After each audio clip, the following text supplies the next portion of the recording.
Hello and welcome back to another episode of Supercoach Insider. My name is Ben. I'm Swizz. And thank you for joining us. It is down to the wire. Trades matter. Salary starts to change. People are losing their absolute minds. And that leads us to a really important week. So who are the rookies you want to get on? Which mid-prices do you want to jump off? Or is there a premium? Are you one of those people that Horn Francis, Max Gawn, Sheasel, get out of my side?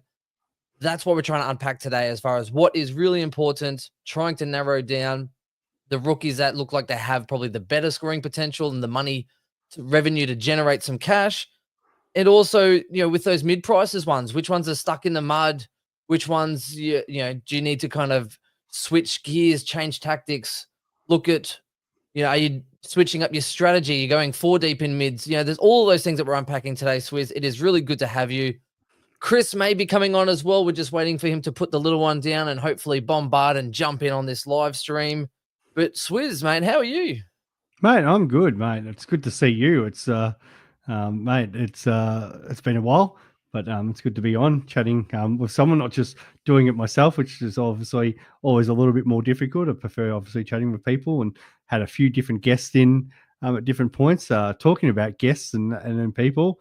Friggin' hell, it was an unreal day on Saturday. Thank you to all the content creators that ended up coming out. I'm actually trying to think. I did leave a few people out on my little post as well. So, but to see so many, at the footy and then after the footy, and a few kicked on, and a few others kicked on real late. So, to DR, always a great bloke. Obviously, Joe, massive friend of the show, meeting Supercoach God for the first time. Steve's been a regular guest of the show. Smasher Bondi, who's a big on one of our group chats. And then you've got the FTTVQ, I think I've said that right, with George. I missed in the thank yous meeting JD. So JD up in New South Wales there came down for it as well. And even Supercoach Horse. It's just, and I'm probably forgot a few others as well. So to have so many of the content creators out there, we did talk about it. We'll probably try at some point, even if there's a few others who it wasn't originally sort of planned to be that big. So it kind of didn't go out as a big thing, but we did talk about the fact that we might try to make it a bit more public next time, like sit there and say, we're going to a game, whatever. If anybody of the fans want to come and join us, feel free. But it was an awesome day, and just to sit there and watch footy and talk Supercoach is always good. Well, Swizz, you talk about doing it by yourself, mate. Sometimes it's better to do it by yourself because you know what you like. But I digest. Before we move on, SC Insider 100. You can find us on Facebook, Twitter, and TikTok, all the audio platforms as well, Spotify, SoundCloud, Stitcher, you name it. Jump on and support. Yes, I haven't been recording as much. I've had a few things going on, and I haven't been that motivated to record, Swizz, as you know. And today I was the one driving the force. I'm like, kind of, I'm trying to think who I am, like the Toby Green or the Pest, the Papley or something. I'm like, boys, we're going to record. We're going to record. So we're just doing it. We're just making it happen. I'm definitely going to commit to my weekly team by team and then try and get onto as many podcasts as I can. And I gave Jonas the finger. If anyone missed it before, I gave him that's awesome. I gave him Jonas the Harley Reid. Jonas has been awesome during the preseason, jumping on on the things, and I could see a lot of the fans going on. So you're going to do your weekly. Mine schedule doesn't change. Tomorrow night I do my live on the Wednesday, and then the Friday leading up to the game, and try to talk a little bit of draft stars and late team news and all that sort of stuff. And trying to do that also because I know there's a lot of podcasts going live on the Thursday. And we know we do have a lot of fans who cross over. Joe and I were talking about this the other day and saying, well, it's try not to compete with each other, at least free up. So, the normal plan will be me on a Wednesday and then hopefully on the Friday, as long as work's kind to me. That's why we've jumped on tonight, because we tried to record on a Monday. But work was a little bit unkind to me this morning at the old 3 a.m. over at Belgrave. But we're up and about at the moment. In my defense, for once it was you. Yeah, for me, mate. Work needed me, so got to go there. It's all good. Hey, so here's the thing. So we are, Jonas, we are putting this in a live stream, so with some Q&A. Now, I understand some of you are going to be putting out some comments, asking some questions, and we'll try and get around to them. We'll try and do this in a roundabout way that we're not kind of double down and answering the same question twice. So if you come in late through it, you might have to go back and listen to it. That's just the nature of it. However, we do like some of the interaction as well. How we are going to do this is we're going to start with rookies. We're going to focus on, those who are heavily owned, but also the ones that we consider must-haves with those break-evens, how much money they're making. Then into those mid-prices. So your Days, your Will Ashcrofts, your Callahans, your Cheras, your Shorts, your Perrymans, Fraser. And then going into those primos. So, which ones have high break evens, which ones people are looking at getting off, and then talking about the strategy around that as how it would work. So, rookies, Swizz, at the moment, I'm thinking the most one. So, if we're looking at the cash cows, the break evens, and the projection of cash, Nathan O'Driscoll seems to be number one with a break even of -75, making 62K this week based on his projections. He is someone I would consider a must-have if you don't have him already. Yes? Yeah, mate. I'm so annoyed because I was so big on him all preseason, and then I ended up going Foss because the old theory of it's easier to start the guy that's more expensive and then just sort of go down. And I heard he was going to play some midfield time, but the amount of time he's actually getting through that midfield is ridiculous, and he looks so good. We already know he's been in the system for a while, so very angry at myself for not doing it, but it's a very easy correction trade this week. So he has to come in. He's the number one option for sure. We do know Young will come back eventually, so that will slow down his scoring, but he still goes on a wing anyway. And Freo do have some very good games coming up. They'll be hurting after that Sydney loss.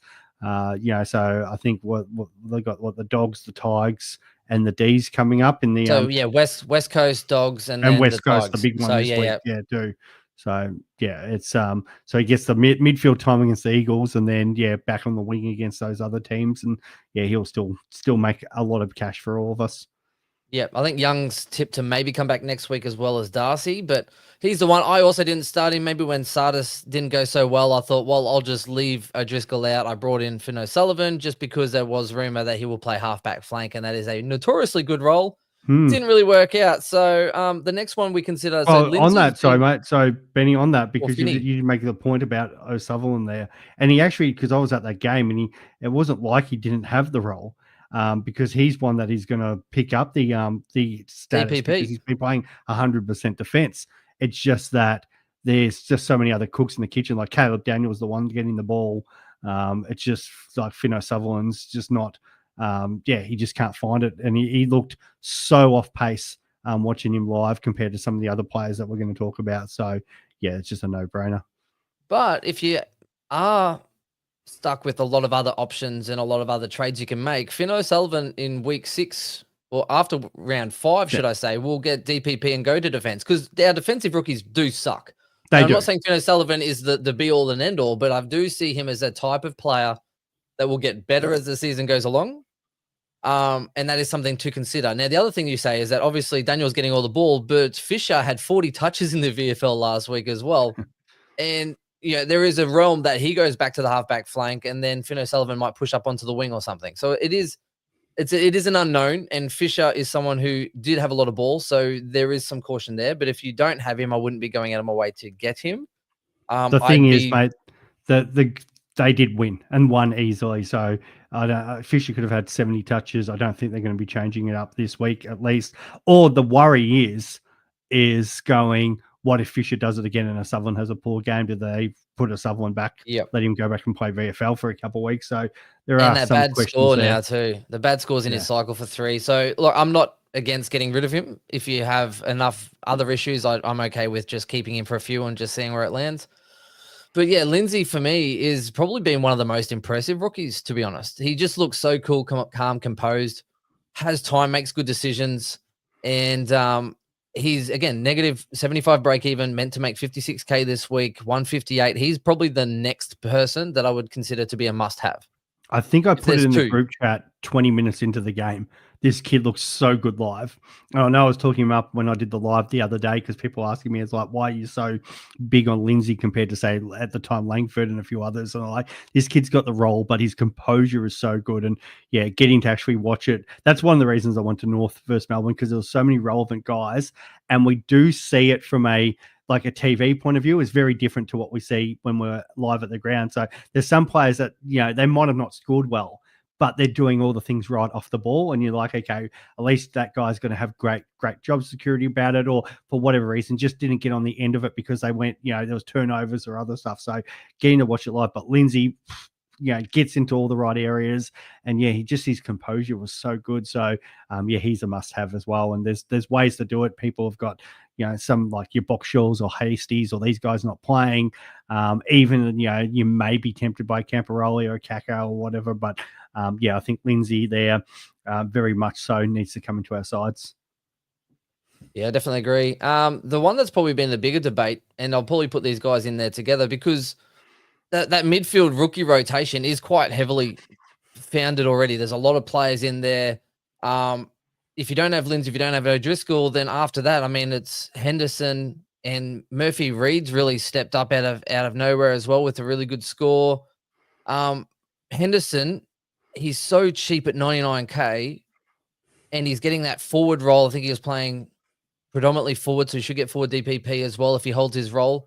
Can you see him holding his spot? And do you think that he is worth the pick over, say, a Murphy Reed?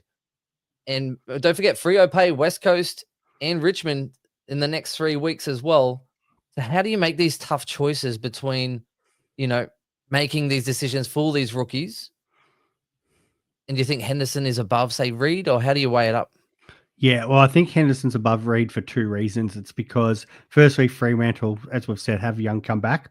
So that pushes Reed back. Like we saw Reed in that first week predominantly play forward. Did have a burst of 6 minutes where he kicked 4 goals. Awesome. Kind of different role this week for him. So I think that'll depend on personnel and the game style and how that's all floating around, where Henderson's come in and replaced Neil Bullen in that role. The only issue there, it is still in a Melbourne forward line that is performing really poorly. Like, you're up against a team that's probably been predicted to finish bottom 4, and they could have not looked any more worse. So, had the 13 touches, the 5 tackles, which was good, and he kicked an important goal. So I really like I liked Hendo, but I can see the other reason of passing him. I think he keeps his spot for now, no problems.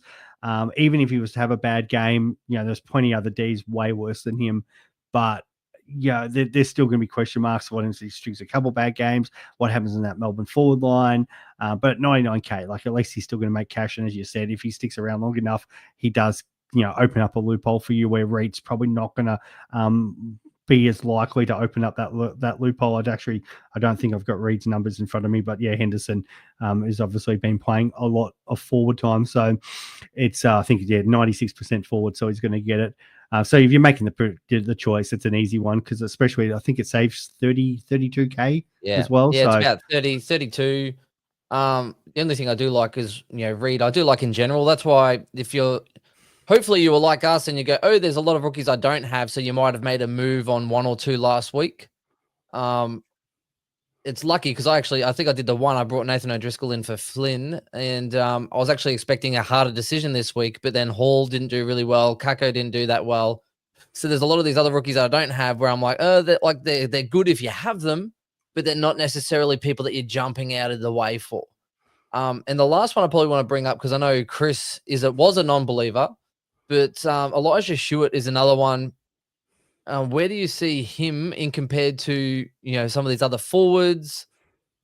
Like if, say, Stone gets dropped this week, which could happen, or, Leak gets dropped or something like that, and you have some DPP swing. What are your thoughts on Stewart, who got 58 this week, averaging 55, predicted to go up, 36K? Do you think he improves? Yeah, I was disappointed with his start because obviously that role had opened up, and especially because West Coast were doing well. But he worked himself into the game. Only the 13 touches. It's very similar to Henderson in a way. So I guess if you probably got the choice, you might go Henderson because it does save you a few bucks. But I've got Hewitt. So I'm not disappointed in having him because I think they're going to obviously give him more game time. So I think if you're making I guess it comes down to what you're trying to trade out of your team as well. So if you don't have any mids to do it, I wouldn't be trying to force it just to get Henderson in. And where if you've got an obvious forward that you need to trade out, but if it's the other way around and there's a mid that you want to trade out, then go get Henderson. I think that's where it comes down to it. Because I think that's probably long-term, Hewitt's probably got the better job security. but I feel like they're probably similar in scoring. Yeah, Hewitt did pretty well. It was forward a lot. I think it was about maybe fourth banana or third rotation through the midfield. So it wasn't great, but he did have a really good quarter and a half there where the first quarter and a bit, I'm looking around trying to find him. I'm like, all right, I know he's number 8 and I'm at the game. Where are you? Where are you? Where are you? Looking everywhere. Couldn't see him at all. But I'm glad he did pull through with that one. Gibbo. So this is obviously pay. Shout out for the $5 there, Gibbo. And with the $5, Swizz with the love hut, we'll just bring up the questions straight away. We'll interrupt our stream and answer any paid questions because I think that's probably only fair. Lucky we're on the rookie list here. So Joe Dingleberry, what do you think about his game at the moment, Swizz? They played Richmond. Where is the Bez? Yeah, so he was like kind of poor from a Supercoach perspective, 56, which in hindsight was probably better than most of the Richmond players. The worry is, as we've always said, it's small forwards. You could probably only go one of him and Kako in the end and how it kind of worked out. But I don't mind. Like some people have gone Kako and Berry and then not gone Hewitt. So you're kind of trying to stream them on any given week. The hard thing with Berry, like you're looking at, like Powell Pepper started really slow and then found a way in at more senior body. Port, he's firstly, I think they still play him, but job security would probably getting a little thin if he had probably another poor game. Maybe they look to change it up if there's other guys pushing down the, banging down the door. So there is a slight worry there because, they've already got guys like Joe Richards, who's a small forward that they brought in from the Pies too. Like the kid's got a lot of talent about him, but, against the Tigers, they've dominated and he probably hasn't had the score that we're sort of looking for. So I wouldn't be sort of bringing him in. He's a hold for now. And I think, guys like him and Kako, you just kind of hold until it becomes a point where you need to trade them out. There's guys coming on the bubble, especially Reed from the Gold Coast Suns. And we've got Hamling as well. If he keeps his role, which it looks like he probably will for Sydney in that back line, but he's a forward. So you can easily keep Berry for another week until these guys get on their bubble. And, we already know Hamling's on his bubble, but actually maybe he's only played one game, but even so, like they've got the bye this week anyway. So you can definitely hold Berry for another week, put him on the bench, emergency him. You might have the loophole him off if you've got a Swan or a Pie up in that forward line if he does well. And if he does poorly in that and he just sort of around that break even, then move him on to one of these guys the following week. No, I do agree. The other thing I want to touch on, so at the moment, I put, probably Hewitt in the same bracket as the other one. So Kako, Hall didn't have a great week. However, if you had them, I think they showed enough in the first round, or at least in their role, unless Hall gets dropped or something like that. But I mean, he got 70 something or nearly 80 in his first game. Kako looks good, man. Like I didn't own him and he got a 60, which is better than a lot of my rookies in the first week. But yeah, I think there's a lot there. He has a lot of pressure game. If he kicks a couple goals like he will, Essendon just need to play well and actually start winning some games. And I think he'll have a spike game in there or two. So I don't think I'm overly concerned about jumping ship, because the thing that I think some people do forget as well is that, yes, you want to make money and you want to make it fast. But for some of those other slow burn 50-50s, you go, okay, am I going to still make 100K from Kako? Well, most likely, yes. So you're best to just hold it, even if it does take a couple of weeks longer, rather than burning a trade and still making 100K. So I think they're the ones that you're best to just kind of go, okay, he's best 22. We'll back him in. Hope he has another good round, resets the break even, makes me some cash. But I don't think he's going to be 100 to 150K better, like other rookies be 100 to 150K better than them. So that's where I wouldn't mind just holding, unless you just look at fast cash. So Nathan O'Driscoll, Lindsay, as we said, that's fast cash, big break even, scoring well. You just have to have them. Whereas all those other 50-50s, you can just wait and see a week. The only one I'll say is Sardis can get out of my side. I may keep him. I'd like to keep him, but my God, he is frustrating to watch. Swizz broke his finger in the pregame, yet still had 11 clearances or something. Scored pretty well, but man, he has the week off. They have the bye. Parrish apparently is playing, or maybe VFL this week, or in line to probably come back after the bye as well. Yeah, mate. If his time on ground wasn't low enough, he'll probably just sit on the bench for 3/4 of a game based on what they're doing to him. What are you doing with Sardis? Do you have him? I'm still leaning towards holding him because I was always wanting to use him as a loophole option the following week. He did enough. So like watching him live again, it's like you're sitting there going, okay, this guy's getting no time on ground, but he's playing the right role. Essendon really weirdly at the moment. So I've just probably had the half an hour chat with my wife about this because we've watched Footy Classified and she's furious about the Bombers. And we probably didn't get to speak a lot after the game because I went out with a lot of the boys, kicked on in Richmond. So we probably, would have summed up the game a little bit more on the run home. But the Bombers, like traditionally, a lot of clubs play three key midfielders. So you could take any club and go, they're the key three. And then there's that fourth banana. So say Fremantle's a good example. We know it's usually Sarong and Brayshaw with Young normally at the moment. It's like a Driscoll in there. And then Johnson plays that fourth. And then you get a few guys who sort of spatter around and get, 2 or 3 CBAs. Most clubs like that. Essendon at the moment, like Caldwell's seeming to get the most, or even Sardis. Then you got Merritt, who's at the moment playing 31% forward, so he's getting pushed forward. And then they'll play like a fourth guy, and then even Perkins is getting. Durham, and then you got Perkins. So you actually get 5 guys who are all getting pretty similar CBAs, which is very unlike a lot of clubs, averaging it out that evenly. And then you've got a 6th or 7th guy pushing in as well. Like one week, I think they had Dersmer, and then the week before Redmond got like 9 CBAs. So there is a real weird spreading of how they're doing things, which will be interesting. Like when Parrish comes back, is it just the fact that Perkinson goes back to half forward and they still put Sardis in because that's the only role he can play, and they still continue this spread? The messaging from Scott, and it's a very confusing messaging coming out of Essendon, but he did admit on Fox Sports that there is a kind of a reset of the list and their strategy going forward. And he did admit the fact that, we've got 2 picks in the first round and 2 picks in the second round. Bomber supporters aren't probably going to want to hear that, but there is definitely an eye on the future. And Lloydie was saying, he goes, I hate this sort of messaging because what do you do? Just wasting a season by playing players like this. So they clearly want to play Sardis. It's like they're balancing. They want Sardis and Hobbs in the team. They want Sardis in the middle because that's the only role he plays. But at the same time, they're like, well, we've got all these other guys. So even Caldwell's only playing the 70%, who's by far their best midfielder. Like for a guy dominating that much and not getting, like you'd think if that was at the Gold Coast, he'd probably be getting 90%. So I feel like the balance, even if Parrish comes in, unless his name's sub, and then if the moment his name's sub, he can get on my side. I'll correct that straight away. But why they've got this balance going, I'm like, well, I think Sardis is going to get enough time in the midfield, so you can probably hold him.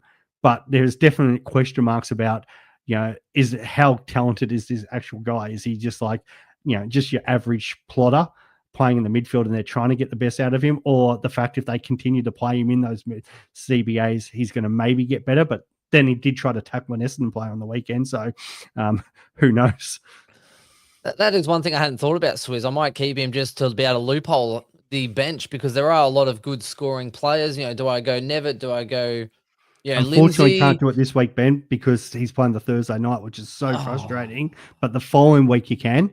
It does open up, but it's I wish Essendon was playing later in the round this week because we'd get the double loophole from him. Dead. So dead to me now, Swizz. I can't loop him twice. He's gone. Stuff him. The one we do need to talk about as well, fine, mate. So, but his break even's still -21. So, like you've got to. But come I on, feel like if you've got no one else to trade him. I feel like if you don't. Like you can hold him, fine, just hold him. Like and just wait and see what happens. Or here's a question: Finn O'Sullivan or Sardis to get rid of for say a Lindsay? I was so disappointed in Foss's game. Like I could have not been more disappointed. And you just look at the ways like North to dominate that much. And just some of these role changes, like I know some people are messaging me about Sheasel, like he's still got the role, he's still got 28 touches, he just butchered the ball. It's a different story.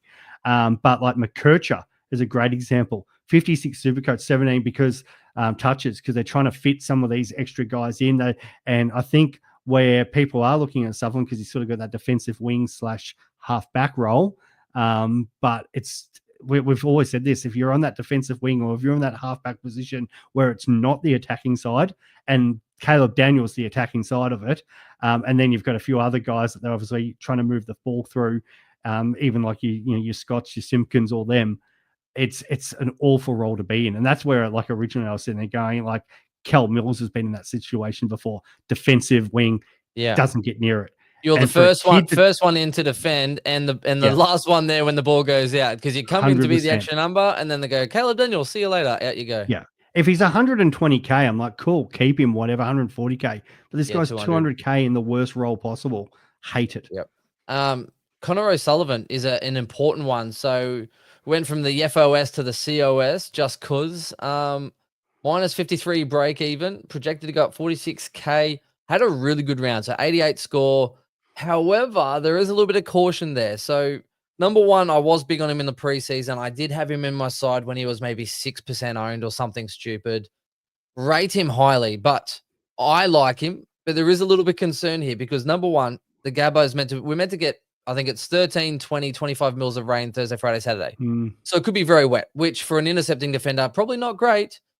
And his score of 88, how much of that's attributed to the fact that Stewart went out so early? Then did that free him up to actually go for his marks to kind of be that person, which is awesome from a long-term perspective. But are you going to burn a trade to bring in someone who's 148K, even though they had that good round? There is still a little bit of worry to be had there, Swizz.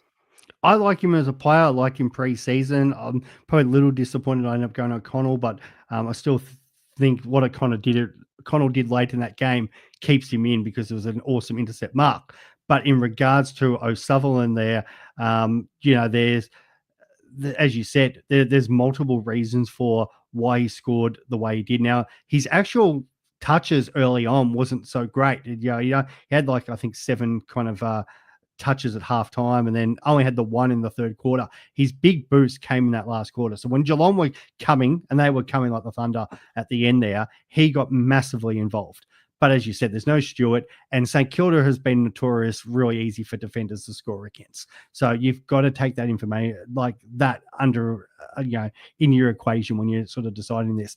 And the fact that he was so influential when the game was on the line, he got a massive boost on his score. So I think he's great, but as you said, there is things coming up where you've got to consider.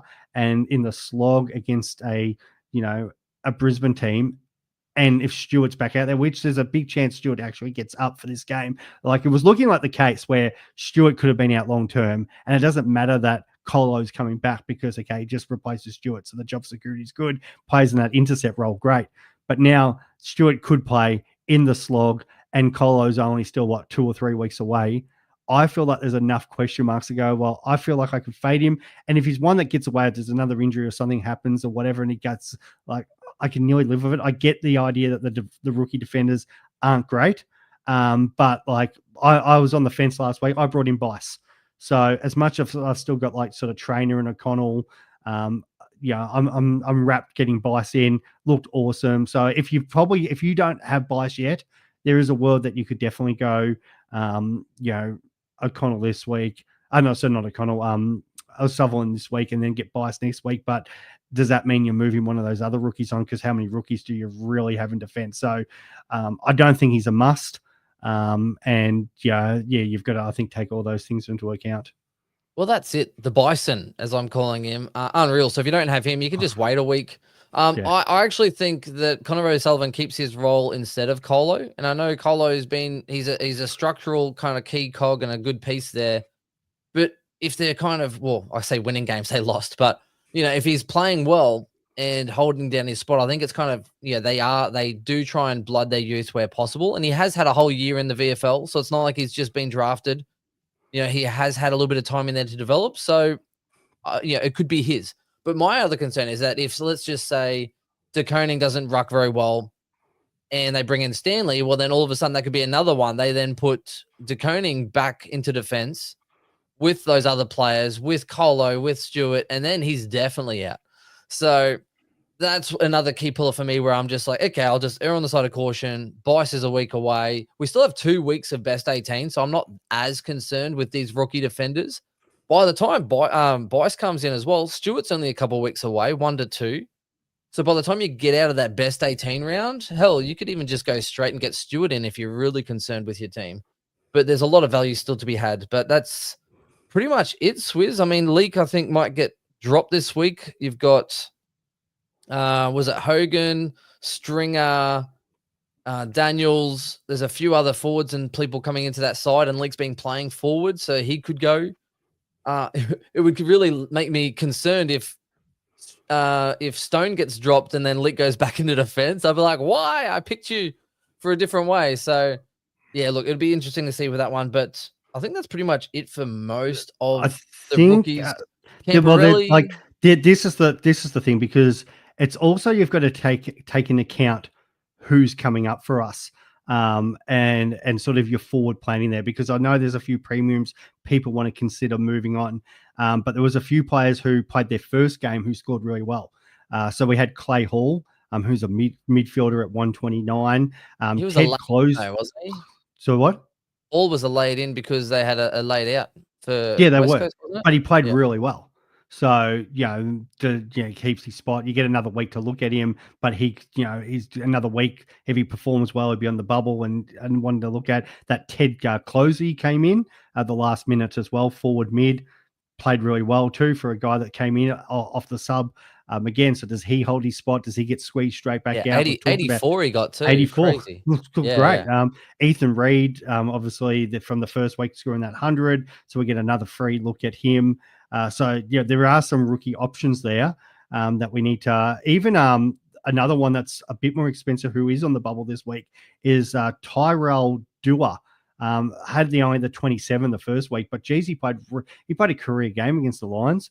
He was awesome in that first half too. So there are a few options flying around that you can definitely look at, but especially those ones on the bubble, if you are looking for a forward, which I think a lot of people are considering that Ethan Reid the following week, depending on how he goes this week. So if you're kind of pushing for, like, maybe it's a Hewitt and you're looking at him and go, yeah, that's a guy I want. Well, you could potentially wait a week and say, okay, I might keep my Kako for another week, or a Berry or whoever, and just wait and see who Ethan Reid. And as I said, Joel Hamling's another one. So he's already gone. So he's playing in defense. He's 76 and 69. Looks really solid there, but he's actually listed as a forward in Supercoach at 159. So he could come in and make 100K for us, no problems, from the following week. So there are options there for the following week. So we don't need to necessarily bring in a ton of rookies. And as you said, mate, we're on the best 18, and then we've got dual position adding after that too.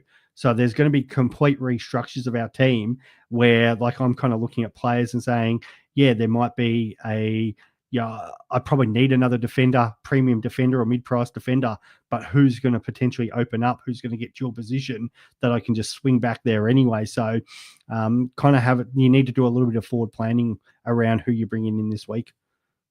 Interesting. We got a few people jumping in here as well. So Matt Grimo, shout out to you. There's a lot of people asking about primos. We've gone through the rookies. The last one I do want to touch on, because someone did actually have a question about Chandler Swizz, and we spoke about this off the air. So I'll leave this one with you, but then we're going into some of those mid prices. So, the Frasers, Shorts, Perryman, Powell, Day, Washcroft, as I call him, Will Ashcroft, Callaghan, Chera. Then we'll move into the premium. So that's where your questions about Gawn, Noah Anderson. So I see you guys, right? So Nick Scott as well, Anderson, a couple others there as well. And then we'll get into those premiums as well as those DPPs as well, the ones that we are kind of looking at as well.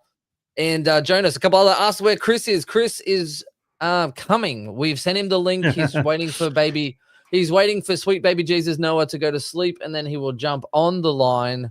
I keep checking the window to see that he's there so I can add him in. Yeah. Because otherwise, if I don't add him, he doesn't come in. But he will jump in.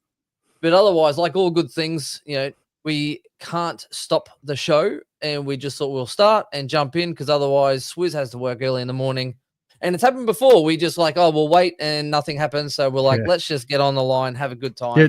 This has been a common thing, and why we probably didn't podcast as much as a group last year, because we do wait, and then things happen, and then all of a sudden it gets too late. And then, because of my early starts, and especially this time of the year, Benny's an hour behind me. So it's 9 o'clock my time, but it's 8 o'clock his time. So we do have a few challenges around that at this moment.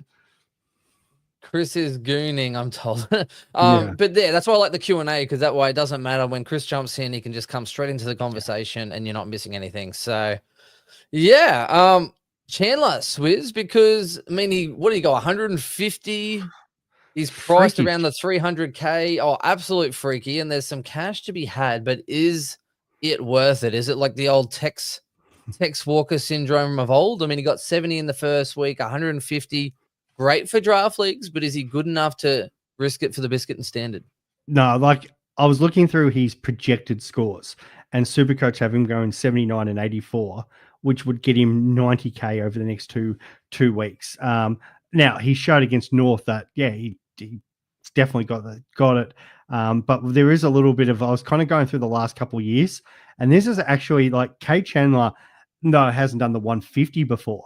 Has had good starts to seasons. Like, so last year, the 52 to start off with, then went on a little run of 81, 80, 90, 79. So pretty solid there. And then started dropping in the 30s and the 50s.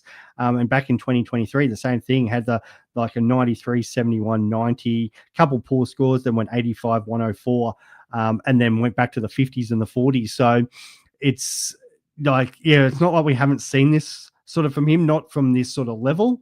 But the fact that, a lot of that score was boosted for the fact that he did kick 3 goals, 1. So, you're not probably having 25 and kicking 3 goals on any given week. And fantastic, looked awesome. But how many players like these mid-prices who come out and score 150 and then the next week, they go back to their sort of 60, whatever. So if he's not scoring sort of 85 to 90 the next 2 weeks, you're not making 100K off him. And then it doesn't become a stepping stone because all of a sudden you're trading one and then trading him out again. So it's a lot to ask. He does kind of have not a bad fixture, like, the Suns at home for next week, but then it does get down to like Geelong the following week down there. It's just a shame because then I think they've got Essendon and Richmond and stuff like that. Oh yeah, Bombers. They got Bombers, so the Bombers' defense at the moment's been absolutely leaking. Yeah. Fremantle after that. And then Richmond West Coast. So, I mean, there is a world. There is a world. Unfortunately, the Geelong game's stuck in the middle of that. So, and if he could go sold enough, it's not the worst call in the world. But, and as I said, he's looked awesome. But at the same time, a guy who's I feel like they've got so many options in there, and they still have Clary and Petrarca, and he's still got Viney and Rivers. There's a lot to ask to sit there and say, Kate Chandler is going to be the new guy, consistently in there. So, I think somebody said that it's the definition of point chasing. And I feel like you could have done it if Chandler came out the first week and also scored 100, and he's got 100, 150, and you knew he was making 80K first week, even if he went 50. Because then you're like, okay, cool. He scores 50 and he's making 80K. And then he goes anything above it. Like he could, smash the record. So great. Awesome. Or if he was, I think Grimo and I were talking about it on, because we were looking it up at halftime and going, if he was in the 200s, if he was 240, 250, 100%, let's get on this train. But it's just such an awkward price for that, for the boost that we're kind of looking for. And you really need to pair 2 good scores in a row because it is 3 games and then it falls out of the cycle. So you do need to pair it with another really big score in order to maximize that cash. So 150, great. If he goes 100 or 120 over the next week or so, then you're going to see a real big jump in price. And then you'll go okay, if you jumped on him, good on you. It's the risk reward system. But that big score will be out of his system by the time he plays Richmond West Coast. So he might be able to plateau and stay there. But, and speaking of which, paid comment here, Swizz jumped straight in. Talk about this, mate. Chera. What do we reckon about Chera chilling down back every third quarter? It's been frustrating as absolute F. Abs and I had a good little argument about this on the was it the Friday night game, Thursday night game? It feels so long ago now.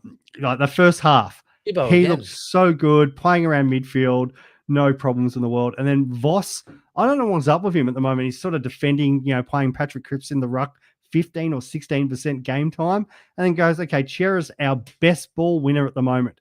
You know what we're going to do? We're going to just throw him down at halfback, and not just halfback, but put him bulk minutes on the bench for the entire for the third quarter, because, hey, that's going to help us win the game. And then last quarter puts him back where he needs to be, and then Chera starts doing what Chera does. And the week before, you had Doherty come on, and then he goes, oh, cool, Doherty, you're in CBAs. Chera nowhere to be seen and had 0 impact in the third as well. Oh, it's nothing more frustrating. He's on track for a good score, and I'm like, what a great choice. And then you have like Abs, so obviously Skodfather. That's how you pronounce it, Swizz, in case you forget. Skodfather. Yeah, anyway, we're all kind of like, hey, did you drop him? Oh, what a rookie mistake. And then all of a sudden it plateaus out and you're like, oh, 100. Yeah, okay. But it is what it is. It's I don't know if I like it enough. Chris is all over it. Chris is like, oh, he's going to be a top, he'll be a keeper. A keeper. Callaghan and Chera, according to Chris, and I'll paraphrase here, he's a keeper.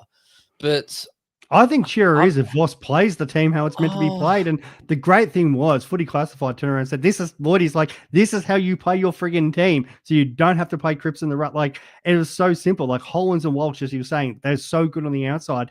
Don't beat them up in the midfield. Put them on the outside. You've got Boyd playing forward, who, like, at least Cox last week understood, like, McCartan goes, I've tried this all preseason. It's not working. I'm moving McCartan back.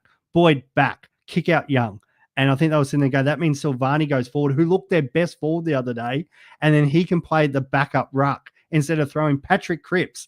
Well, what's everyone's saying it in the AFL world. You don't throw your Ferrari into like the Dakar rally somebody was saying. It's just, and that's what they're doing with Cripps, and it's just stupid. They've actually got Silvani who can play that backup ruck, or even Harry Mackay. I know he was out on the weekend, but they've got players that they can throw in there. Like Hawthorn, like, we'll just throw Weddle in there. And Weddle was beating Cripps in the ruck as well. So it makes sense that Carlton's setup should be, their starting three should be Cripps, Hewitt, and Chera.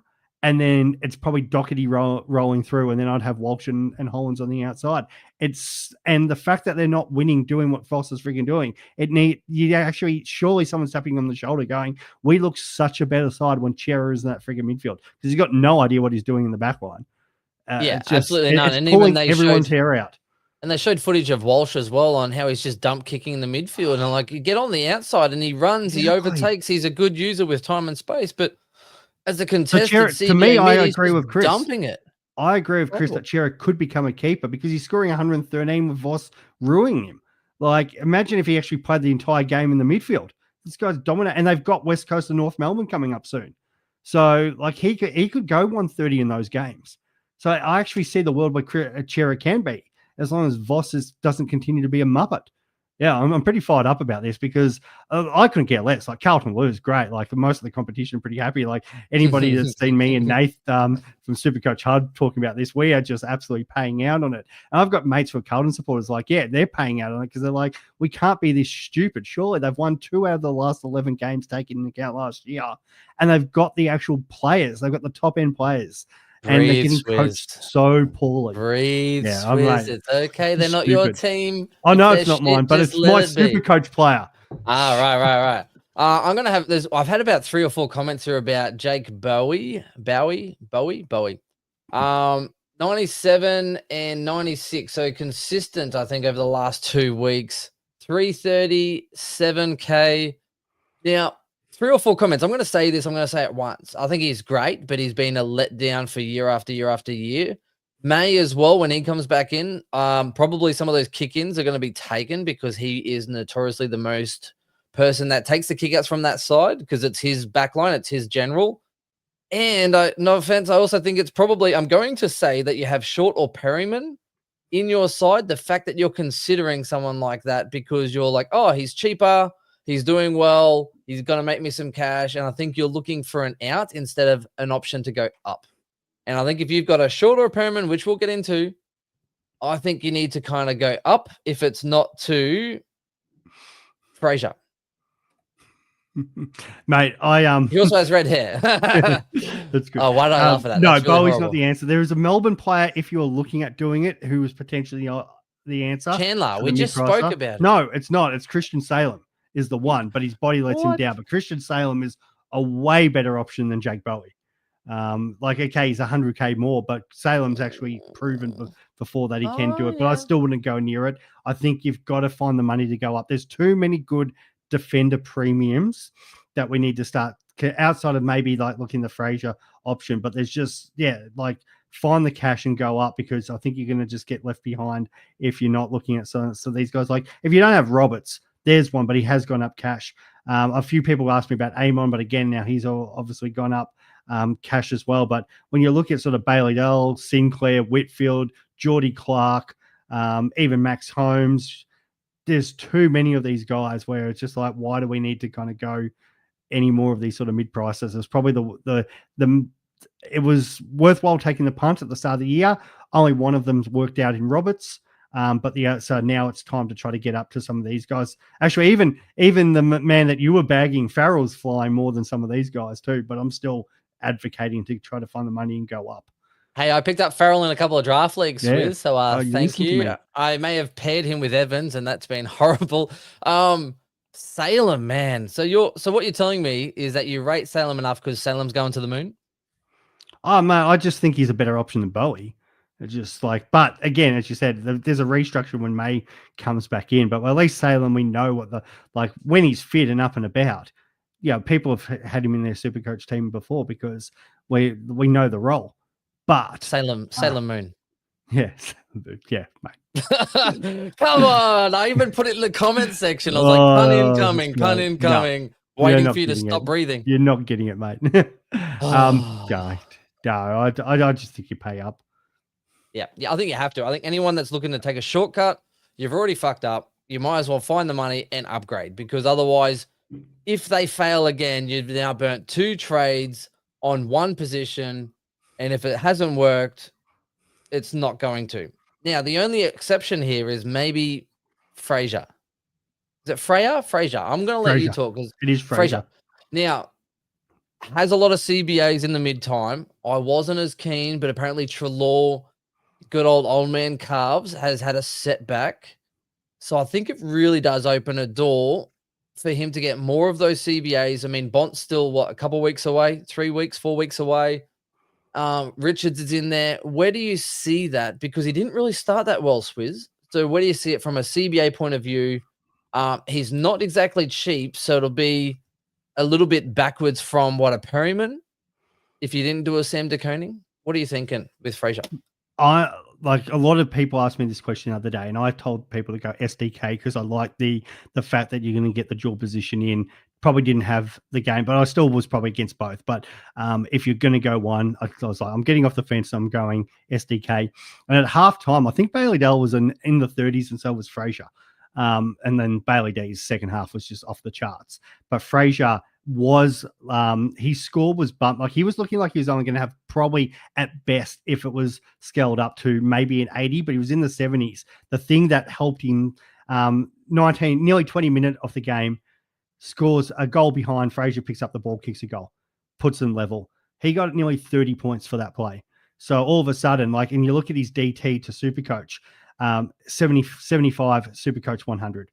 So he got a massive boost because he kicked that goal. Now he is getting, I think he's about 48% midfield time. He got 8 CBAs on the weekend. So he's getting sort of that 4th, 5th role, which we don't sort of like. I'd prefer him if he was just more halfback flank the entire time. And if they go lockdown on Bailey D, then Fraser's just going to kind of go the moon. But he's kind of a little bit off everywhere. So I get it. He -1 break even. He's probably gonna make some cash, but at the same time, is he going to? Where's the role each week? Depending on, is it going to change because who's in and who's out?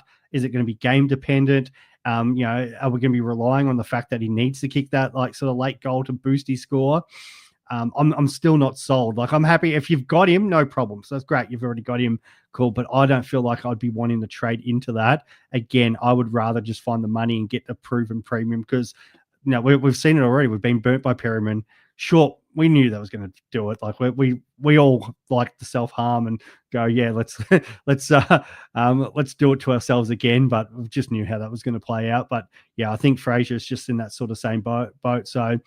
A whole Bulldog team in Supercoach would go all right. It probably actually except would. For Riley Sanders, who I was so against. 20, I'm so grapped about that one. Told Grimo you on the chat, mate. I was like, nah, don't get this guy. But even you look on the weekend, Richards had 27 touches, was awesome, 105. He looked like he was going to go to the moon. There's just so many dogs that score on any given day. Darcy was awesome. I had 2 or 3 opponents, and shout out to my wife who also was big on Sam Darcy, had him in. The ball's on your wife. Awesome. Yeah, that's right. Great. But Kennedy this week had a down game, and I always go the 79. Who's to say Kennedy next week, who had the more CBAs, doesn't do what Fraser does, or he kicks that late goal, he gets 100. So there's a lot of sort of guys who are, at any given week for the Dogs who can go 100. So I just don't. I'm not a huge fan of it. Ian says he's not okay off Jordan Clark. That was. No, it's the right way on my screen. It's Anyway, not you let me know in announced. the comments. Dale is a great option as well for those looking coming in. Chris, Yeah. we'll speak to praise. I'll speak on behalf of Chris because he started Dale and he's been tooting Yeah. his own horn ever since. He has been tooting his own horn. Absolutely. Now we're getting into these mid prices. 25% of people brought in Sam de Koning. If they didn't already have him, he's 25% owned at the moment.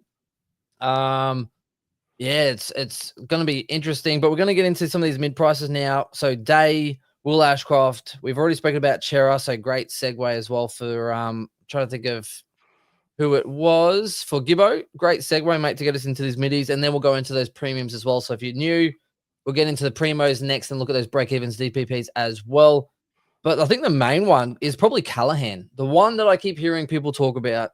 Is it worth getting Callaghan? Should I sideways from a Day or a Will Ashcroft, or let's say I've got a premium that's going to drop a lot of money. I started a Heaney or someone horrible. He's dropped 30K. Callaghan. Now, here's the positives. His scoring has been absolutely elite. All right. So his first game was at round 0, came out with an absolute great score. Was it 144? Scored a 104 against the D's, worked his way into the game. It was a wet game as well, so probably not the best for those clean handling kind of meters gain type players. I think he's based off the vision I saw. So even the Collingwood game, his spread, his work rate, he was going from contest to contest, unreal. And I've never seen him work on the spread like that. And I've seen Chris talk about it as well. It was the eye test was unreal. And I think there is a lot of scope for a player like that that has a high ceiling. And if he can improve that score by getting more involved, he's the second CBA mid in that team. So stuff Will Ashcroft, stuff Chero, who's third, fourth bananas in the third quarter, seventh banana. You get a guy that's a second mid.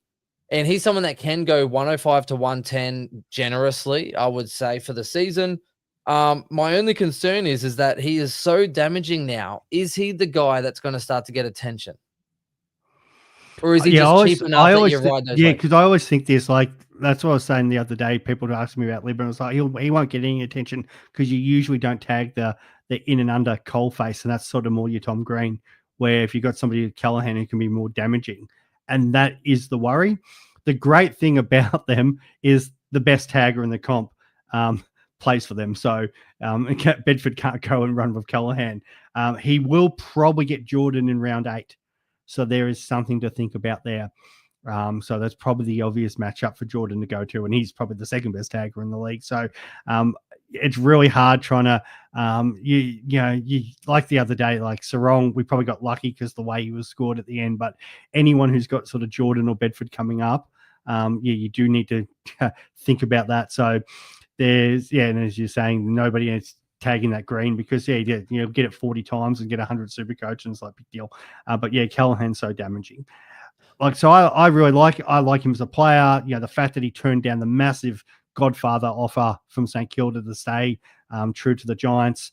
And yeah, if he goes 100 again, we know he's getting straight up to pretty close to 500K. So yeah, it's a great option.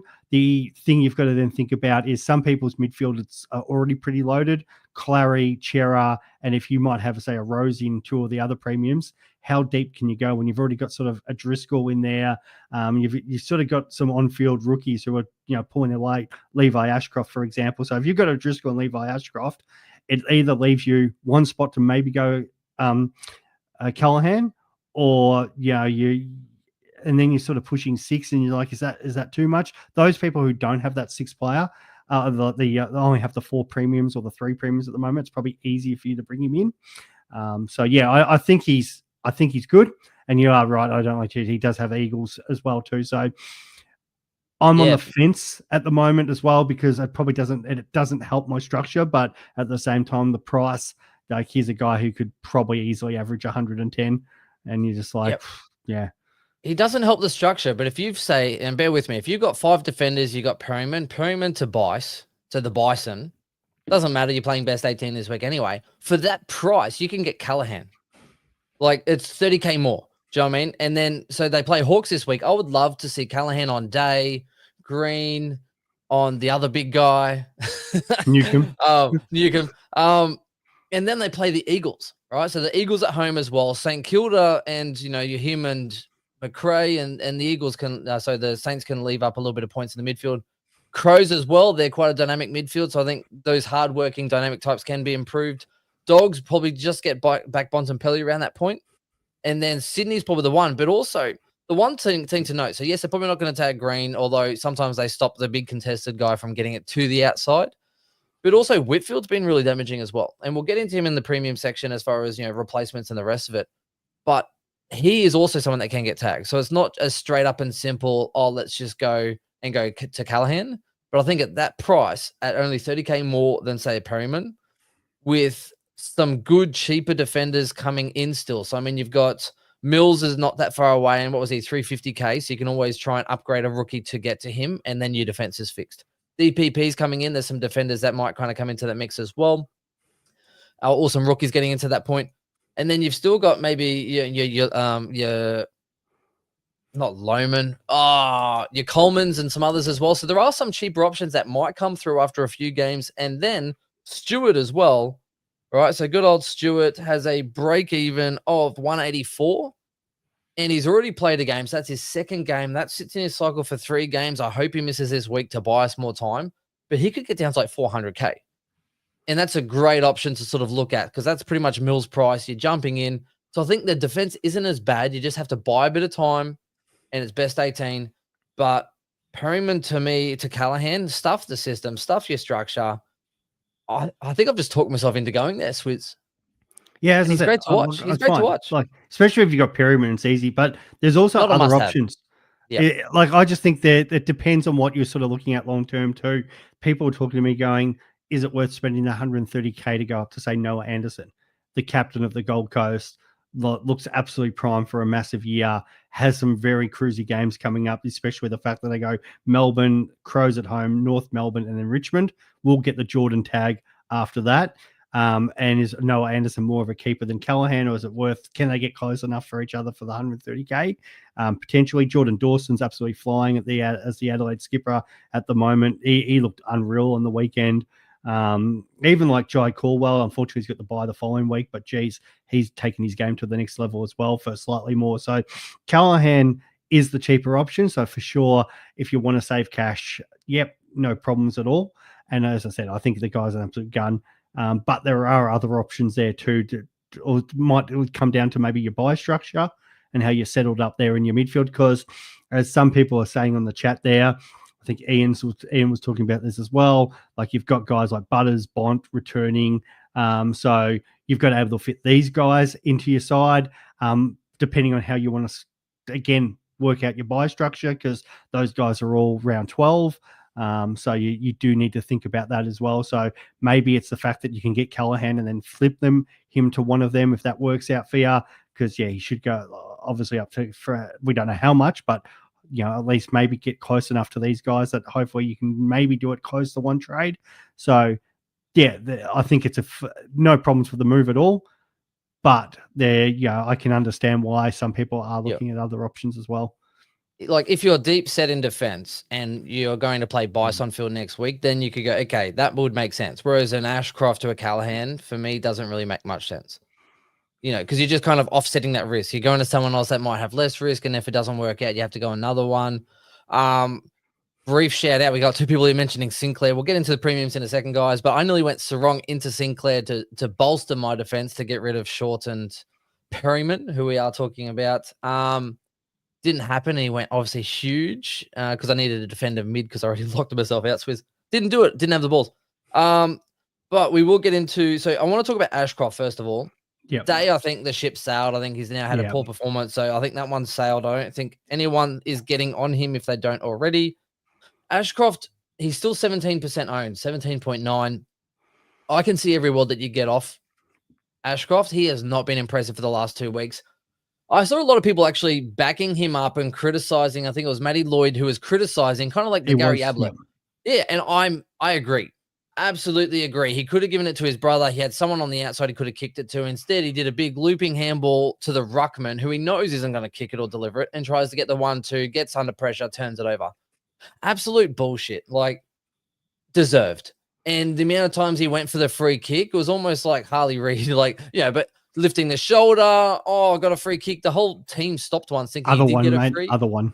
Which No, one? you're right, Ben. I was just saying that too. I don't like cheese. We're talking about the other one. We're Oh, talking no. about So Will Ashcroft. Yeah. So I call him Washcroft. But yeah, like for me, he's 33% forward at the moment. So he might get TPP. So I'm kind of considering holding this week and next. So if you are one of those owners, yeah, they play Richmond next week. So he could go a big score. He could have a big spike score. He goes 130 or 140 now and then.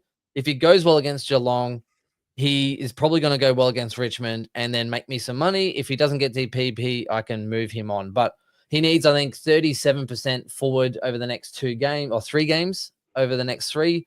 So I'm waiting to see, because if he's a forward, I could just keep him. Yeah. And that'd be amazing. Sure. It'd be great. But I'm not that impressed with him. And I love the Lions. I love Ashcroft, but I've not been impressed with his role, with how he's playing. Not great at all. I would take Chera and Callaghan easily over Ashcroft.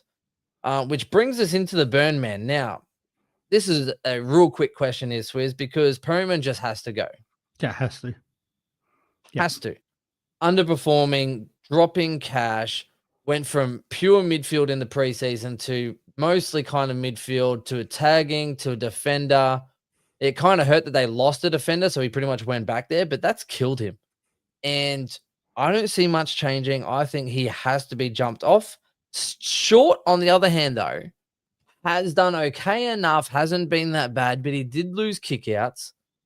To Ben and they Miller. do have a juicy opponent, though, Swizz. So do you have to get rid of Short, or can you hold on? I think you can hold 1 week here, because if you've got other issues you want to fix, definitely, because if there's one team he's going to score well against, it's against St Kilda under the roof.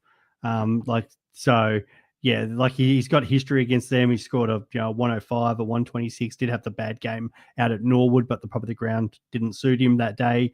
If there's one team that he's going to score well against, it's this. So you can definitely hold. Even if he puts in a poor score, he's probably not going to lose really much cash anyway. So I think there's enough there. And if he does, go well, then it just becomes a week by week process. When Ben Mills, I think that's a little bit of Richmond trialing different stuff as well. So then having a look at, say, how Miller went with kick-ins, there's going to be a lot of chop and changing. And the Tigers obviously really struggled from a Supercoach perspective, well, from a game perspective as well, but Supercoach perspective. So you think they're back back in Melbourne, they're probably, and I think I agree with that. It's probably the least of most people's problems as well. So, even if he goes to 70, cool, he drops probably 10K at most. So big deal. You can probably just ride it for another week and see how it goes. And as I said, it's a week by week proposition, and then maybe somebody else opens up. I agree. And the last one I want to talk about in that midi kind of section, only because JTO asked me, and that's Tom Powell. 432 seems to be Supercoach love child right now. I don't know what it is. Some people, and I saw a lot of you complaining with, who are you complaining on? Everyone was complaining about one player just getting points after points after points, just being an absolute love child. Maybe it was Cherry against Gawn, and you're like, Gawn's doing this, and that's right, Gawn's doing this and that, not getting any points. Oh, champion data, blah, blah, blah.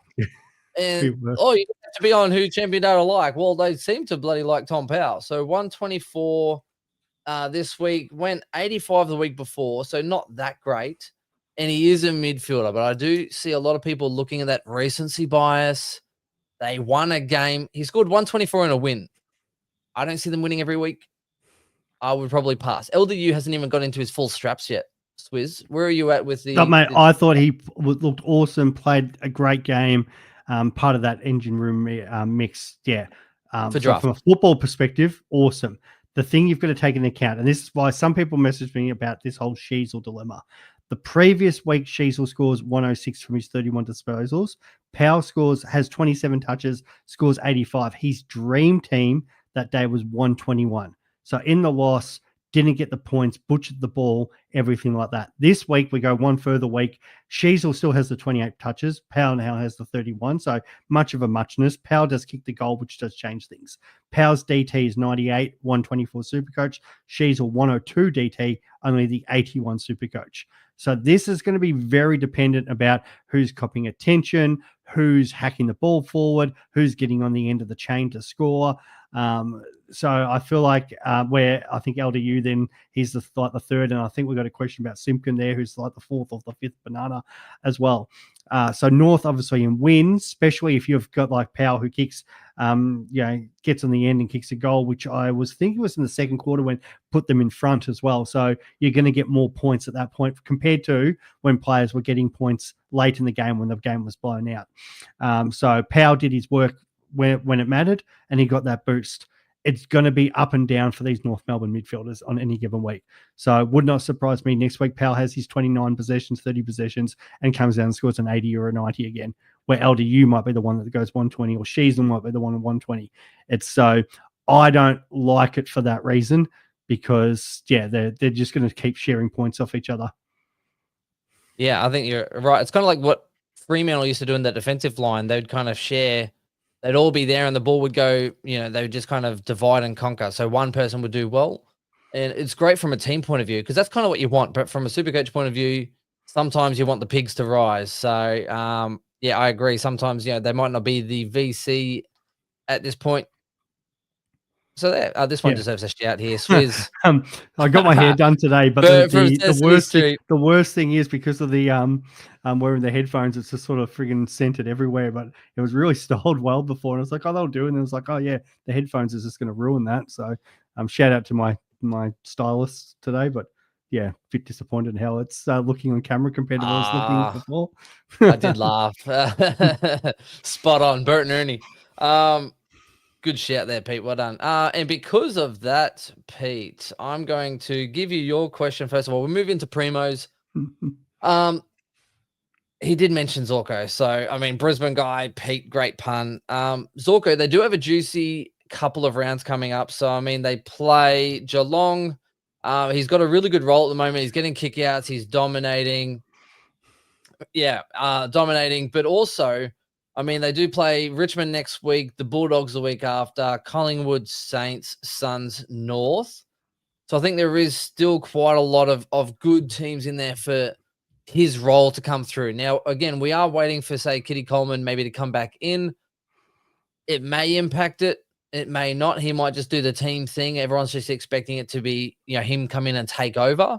But I don't know if it's going to be that case at all. But I will say that I've been really impressed with Wilmot playing the last couple of weeks. He's been absolutely dominating. He's been having a high kick to handball ratio.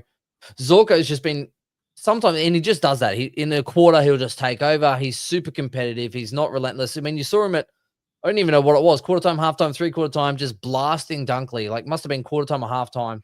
Something wasn't going right, and the standards are just, have your say. Andrews is just copping it. He's having a go because he didn't want to stand for it. So he's super competitive in nature, and I think he just wants the best of himself, and he's got that role. So I do like it. It is obviously fraught with danger. I think, if anything, he's going up in price. So unlike a Sheasel who's going down in price, Zorko is probably going to go up in price and probably do well over the next sort of 6 weeks. So he's so damaging. I do agree with you, except for the fact that you don't like cheese. But yeah, super damaging. Now, here's the thing. Now, Chris has spoken about this, and I'm going to speak on his behalf because he's not here. But flipping someone like a Sheasel to, say, a Zorko, or going from like a Gawn to a Cherry. A Cherry. Sorry.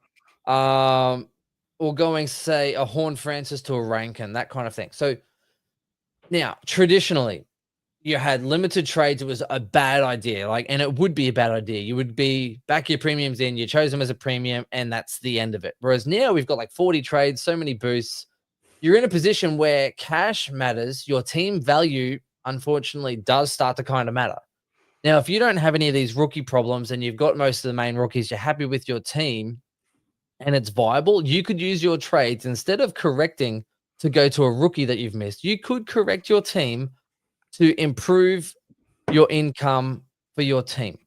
Now, how it works is you would then use it, and people say, oh, but you bring, so if Sheasel, you trade him out, you're going to trade him back in, you've lost 2 trades. Not true. Right now, if you went hypothetically to, say, Sheasel to Whitfield or Sheasel to Zorko, who are both doing really well, right, you would be just trading to that person. Now, as it goes through, Zorko's going to go up in price. He'll probably hold price well. You look at, say, Sheasel might drop down. He's going to drop 30 in the first. If he has another poor game, he could go down to like 550, right? 550, 570.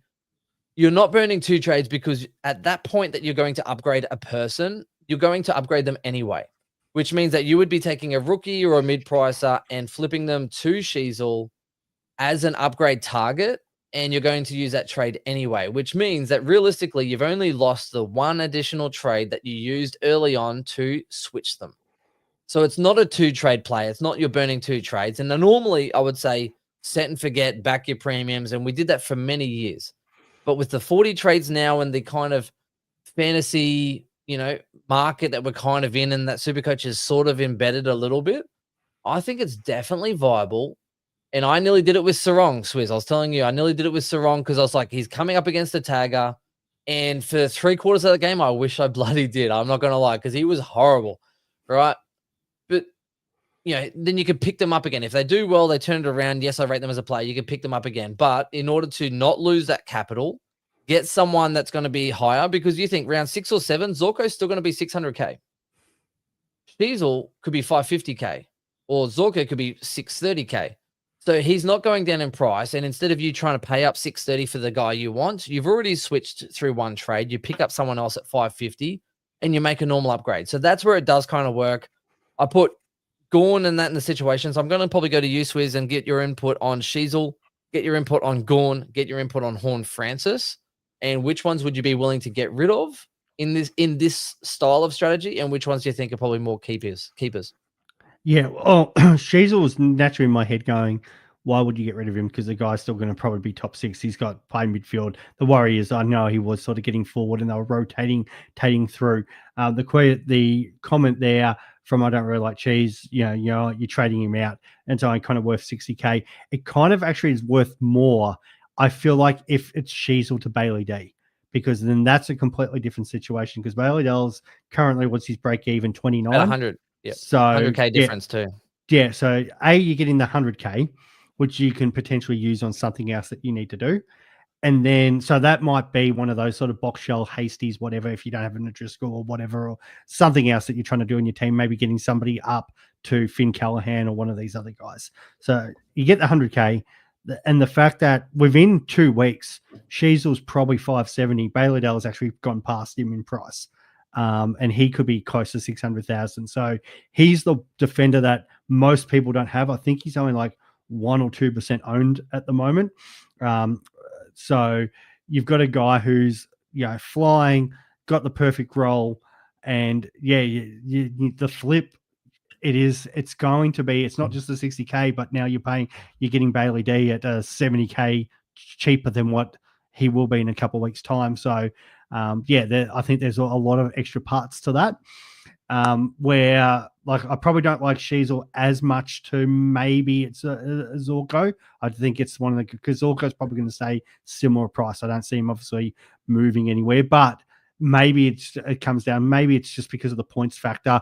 But you never know in these things. I don't like side swapping if it's just for points, because on any given week, just because Zorko scored 130 this week doesn't mean Sheasel will score 130 that next week. So I think it's, if you're making that sort of cash, the 100K plus, you're going to pick Sheasel up for 60, 70K cheaper, and it means not having to overpay for Bailey D. Because what happens if Bailey D comes out and scores 120, 130 again this week? All of a sudden it's like, oh my God, I've got to get this guy. Everybody's on him, but now I'm paying 50K more for him. So that's where I don't mind that move as much. The Gawn one, like, I'm feeling still leaning towards keeping Gawn. Like, Cherry looked amazing, and it's really hard as a person who doesn't own Cherry at the moment.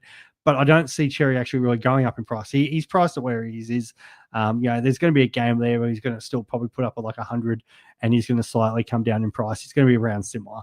The Gawn, it's more a factor of what Goodwin said after the game. And Grimo was big on this. So Grimo and I were at the game together. So we were both sitting there going, he absolutely did walk washed. He got smashed.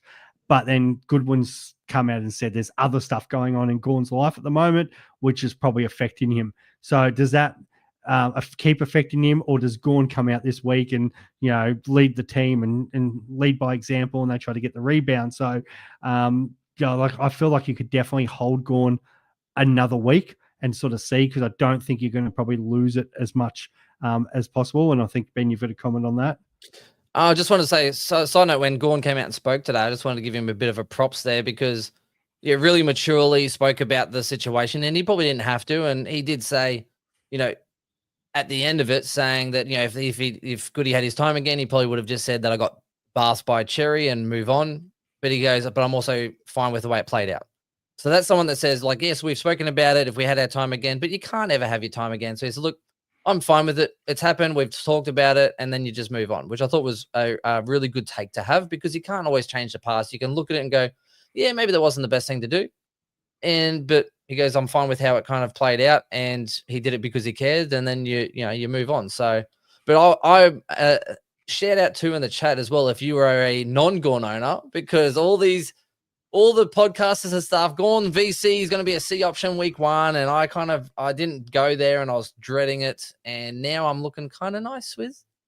Yeah, I know, mate. I know. It just I didn't think work he's out done. the way it was. I think Tom DeConing could average more. I don't know. He could, We'll mate. see. He could. So, We'll see. as I said, I don't mind as much waiting to see kind of what happens, as this guy's just decided to roll in. Hey!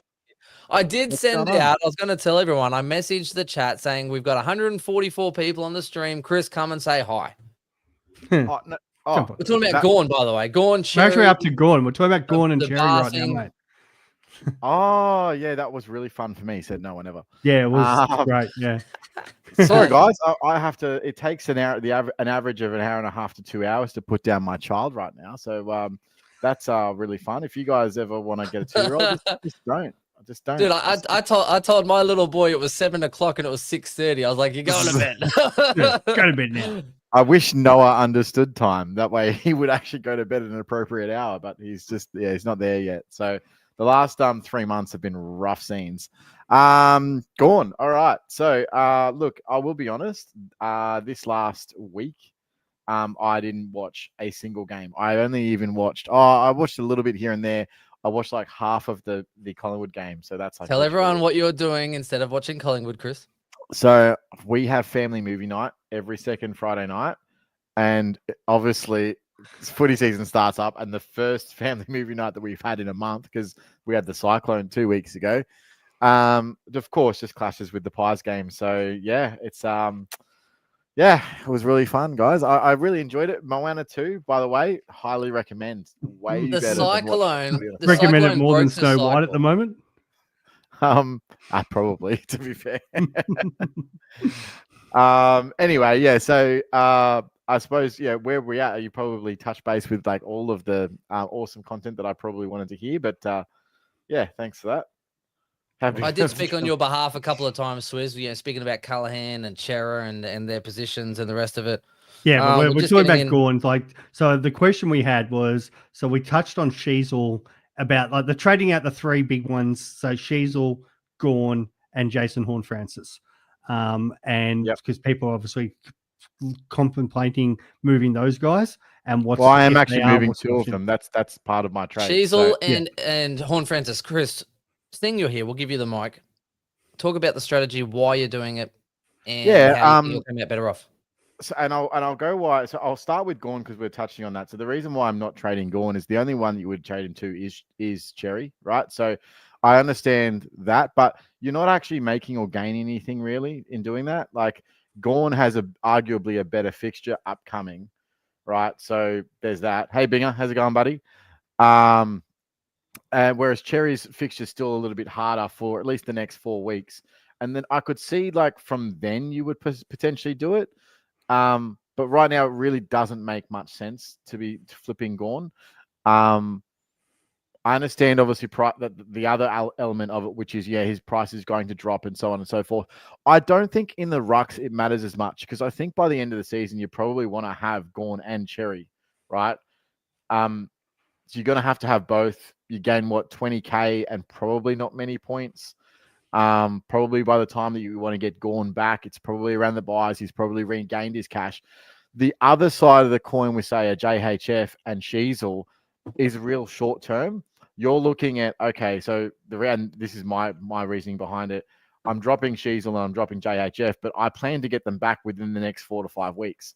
I'm not waiting until the buys. Like, they're going to be my first upgrades coming into the season. So I know that they're probably going to drop on Sheasel's side of things, probably 50 to 70K. And there's another guy right there that is going to the moon that is worth dropping to, right? So that's Dane Zorko. So I don't have Zorko. He's a huge antipod right now. A lot of successful teams do have him. He also has St Kilda and Richmond coming up in the next month of football. They just announced that Starcevic is having the next month off, which guarantees him the halfback role, at least for another month, even when Kitty Coleman comes back. So probably when I'm looking at picking him up, he's going to be 650K. So it's not like I can, I'll hold Sheasel and I'll just wait until upgrade season to get Dane Zorko when he's max price and you've missed all the big scores. I think that that's an error. So pivoting off and then waiting for Sheasel to drop and then jumping on seems to be a lot more sense. Also in 2 weeks, I think that he's the one that gets the Jordan tag. I think he's the easiest one out of that group to target from a Jordan perspective, and the one that is the potential to drop the lowest score. So that's the Sheasel element. JHF is different. I haven't been really high on JHF all preseason. You guys know I've been off and on, and part of the reason why I've been on was more roll. So, and that was related to Butters obviously going down. Once he went down, I was like, okay, cool. Well, he's just sewn up the roll regardless. Surely he can't be that bad. And then he went and threw away their 2 easiest fixtures of the first 6 weeks, right? So now you look at the Port fixture and go, it's actually not that great for the next 4 weeks. It's actually kind of like super average. And if he's going to be playing more forward now, I'm not entirely sure that he goes that 110. And if he just goes back to 100 over the next 4 weeks, well, he's going to drop 70K-ish again. Now, I can see a hold here, but I actually traded out Bailey Smith last week. So I've got to get him in the next 2 weeks regardless. So if my option is, all right, I can hold JHF and wait for him to drop and just hold him for the season and whatever, doesn't matter, price is irrelevant. Or I can trade him to Bailey Smith straight away, pocket 150 grand and do something with that cash, and then wait for him to drop and then bring him in somewhere in upgrade season when it makes sense. Those are the 2 things that I'm wrestling with. Does that make sense? I'm not crazy, right? Yeah. No, I think if you don't have Bailey Smith, that's an easy decision because you can bank that cash probably for the same points. The thing with Port Adelaide, Lukosius out hurt because it really did force him forward as a marking target. Now, when you look at the rest of their mids, Drew and the rest of them, they're not like him. They can't just mark it and be a power forward. However, that coincided with Horn Francis kind of getting into a bit of a funk. And we know he gets into a bit of a funk sometimes because he's not really doing the team thing. I mean, if Sam Powell-Pepper can score an 80-odd, like Horn Francis should have. Easily. Instead of doing the team thing and leading up, someone's running into 40 meters in front of goal, having a shot, and he's standing on the square, putting his arms out, complaining like he should have kicked it to me. And in that funk moment, it's not good football. So I think with Lukosius out, depending on what their ends are, it might change, yes. However, I do agree with you, Chris. Man. Yeah. Port Adelaide are shithouse. Watching them play football, I'm like, man, they're lucky it was Richmond. Like Collingwood. Genuinely. You win a couple of games.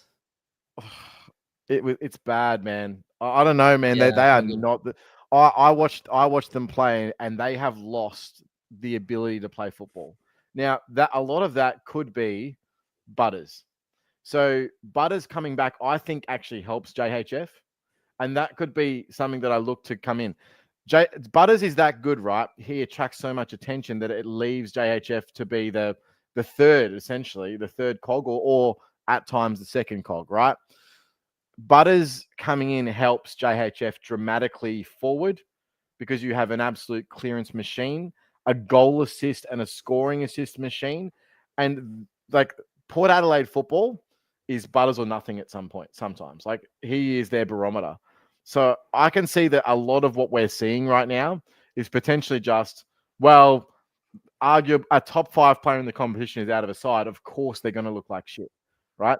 So at this point, what's he at scheduled for 3 to 5 weeks until Butters comes back?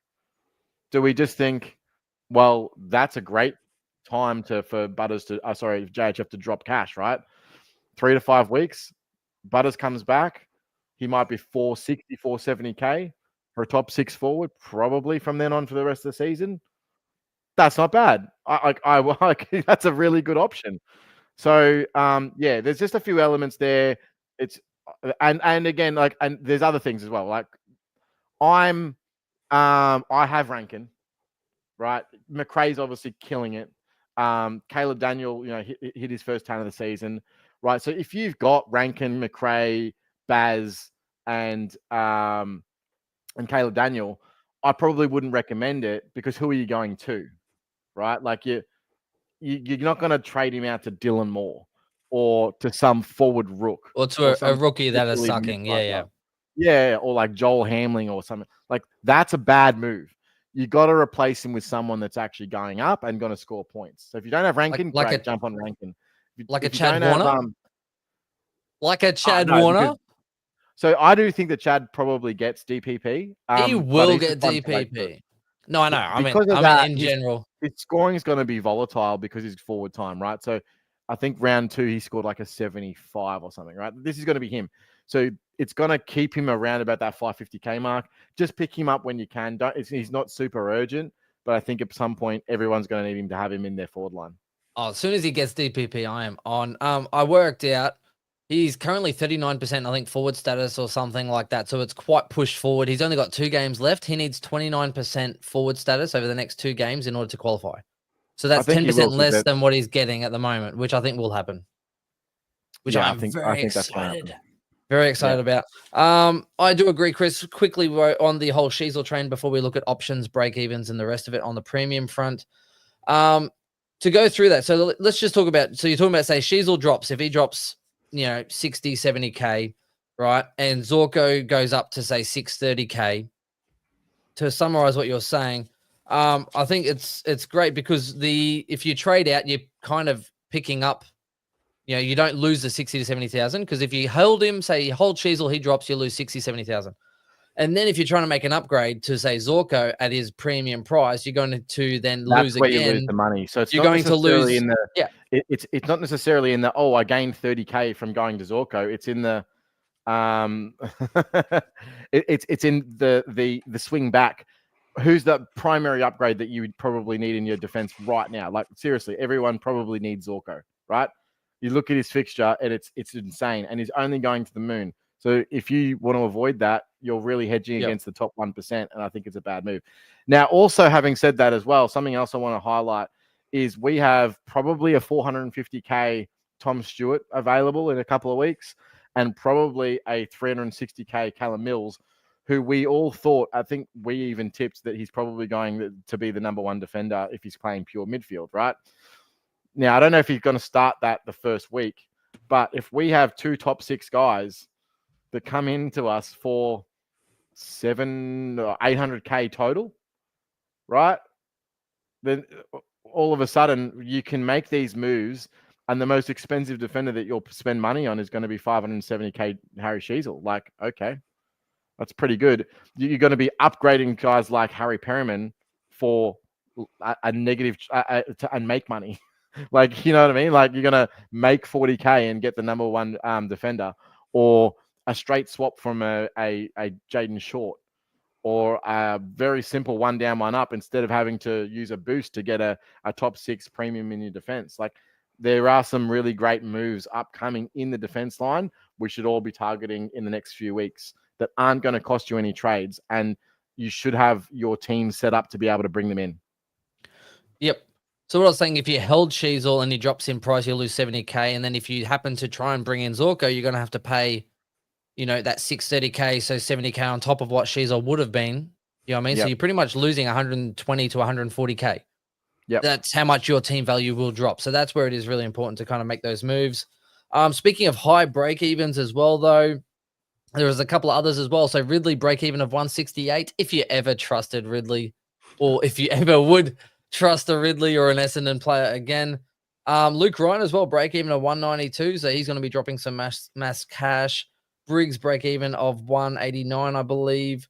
So there are a lot of players that look to be dropping cash, premiums as well. So we already expect day costs after another tag from, I think, was it Sydney coming up, or was it GWS? After the bye, the week after the bye, they have Sydney, so he'll get the Jordan tag, and then it's time to drop that onto the day cost train, pending, of course, like his price leveling out. So that probably takes 1 or 2 games. So literally in the middle of upgrade season, you're going to have a day cost sitting there for 560k. Yep. Which is part of the reason why I think if you are going to get rid of a Perryman or you're going to get rid of a Short, you need to go up. There's no point in fucking around with some of these other mid prices or going to a Bowie or whatever and trying to save some cash. You should just go straight up, because with those premiums, otherwise you're going to get stuck during upgrade season trying to fix a failed person. And it's the same as Chandler. You don't want to get stuck trying to fix a fallen guy when everyone else is going premium hunting. Hey, Chris, premium season. It's your favorite season. Yeah. I understand going down because you're trying to correct rookies. So there's Rookies, 2 rookies. yes. So if you don't have Connor O'Sullivan, so here's my situation. I don't have Connor O'Sullivan. Do you need him? Connor? Do I need him? Probably not. Because see, in my wisdom, guys, when Bailey Smith went down last week, I made the dumb decision to bring in Sam De Koning. All right.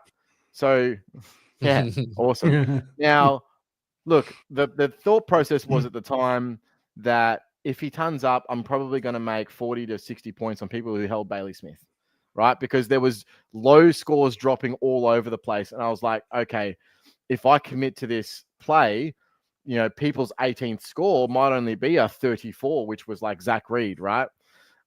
Because we had so many low bad scores. And I was like, okay, well, if SDK tons, I'm going to make some real good points. Didn't end up doing it. He still ended up being in my 18, whatever it may be. He will just become Mills. But right now, he's actually sitting at D6, and I've got Perryman and Short there sitting there, right? Now, Short has St Kilda this week, which we all know St Kilda are the easiest for halfbacks to score against. So he only has a break even of 96, right? So if, again, I'm looking at this going, do I really need to trade out Short? I probably don't. If I've got Tom Stewart sitting there in 2 weeks, right? I probably don't need to trade out Short. He's not a must trade out. Now, Perryman, on the other hand, he's got a bye, so he's not going to be included in your 18 this week. And his break even's actually like manageable. It's actually only 110. So worst case scenario, and I will say this as well about Perryman. I do believe that the first 2 weeks of his season so far have been very situational in his role. Week 1, I think he was, primary midfielder. He got like 97 or whatever. In a preseason game, he played like 85% CBAs. I do think that they actually want to play him as a CBA mid. Probably though, when you're beating Port by close to 100 points and you're having a rookie who's probably having his best game he's ever played for the club, instead of subbing him out, let's just throw Perryman into the back pocket and just give him an extended run in the guts. That's what I think happened that first game. And in the second game, Reef McInnes goes down the first 3 minutes before Harry Perryman's even subbed onto the ground. Reef McInnes went down with an ACL. But they put on the sub before him. That's the worst omen in the world. Hey, I'm here. I'm ready, coach. I'm ready, coach. Oh, injury. Yes, I'm ready. And then they go, hey, you're on. And you're like sitting there still. It's the worst. So there is actually a chance that Perryman comes out this week and plays pure mid. And I think who are the Pies playing this week? I think it's a harder midfield matchup, right? I think Carlton. Is it Carlton? Who are we playing? No, that's the following week, mate. Following week. You're not playing this week. Oh, bye. Yeah. So the first week we come back. So yeah, great mid matchup there. Real tough. Real tough. You're playing Sydney on the I've got you, Chris. Perryman is going to have to play on Cripps.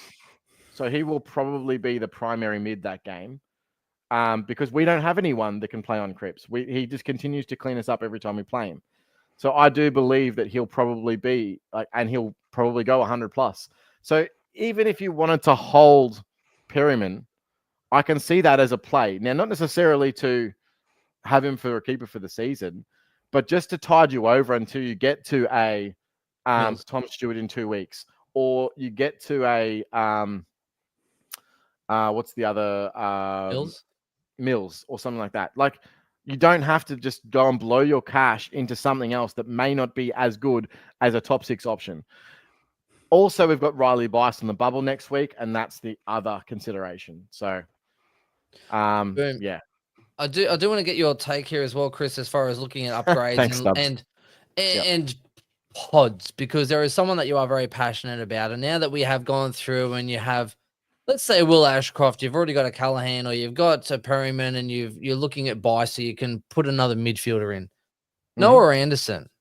Oh, low ownership. Is this the time? I can't watch Gold Coast games because of how good he's playing. Like, did you guys watch that West Coast game?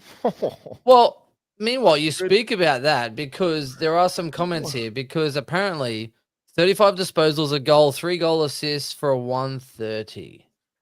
Yeah, you got to look at the scores in that game, though. You have Matt Rowell went off for like a 150. Witts had 130. Like, the amount of scoring, like Joel Jeffrey's got a 95. Like, it was insane. The whole Gold Coast team basically turned up. You know, it's bad when like no one's picking up like a Joel Jeffrey in draft as well, because they're just like, nah. I actually think Joel Jeffrey could go all right. You got to remember Charlie Ballard has gone down. He's their intercepting defender. They'll probably bring Mac Andrew in because he's now he's had the 1 week and he's good to go. He should be good to go for after the bye. But there's a chance Joel Jeffrey actually goes all right. He passed the eye test very well. I actually don't mind it. I'm monitoring the situation. Let's just put it that way. Because he played a role where he was sort of behind the ball and in front, and he was sort of swinging between both. But if they give him the 7th defender role out of Gold Coast, watch out. Because he could explode. back on Noah Anderson though. Yes. If you had the money and you wanted a premium person and you don't trust, you're waiting for Butters, you're waiting for Bontempelli, Sarong's got a high break even, Neil's got a high break even, and if you're not going to spend that cash, Anderson. Nah, Sarong. I just don't care about cash when it comes to the premium in Sarong.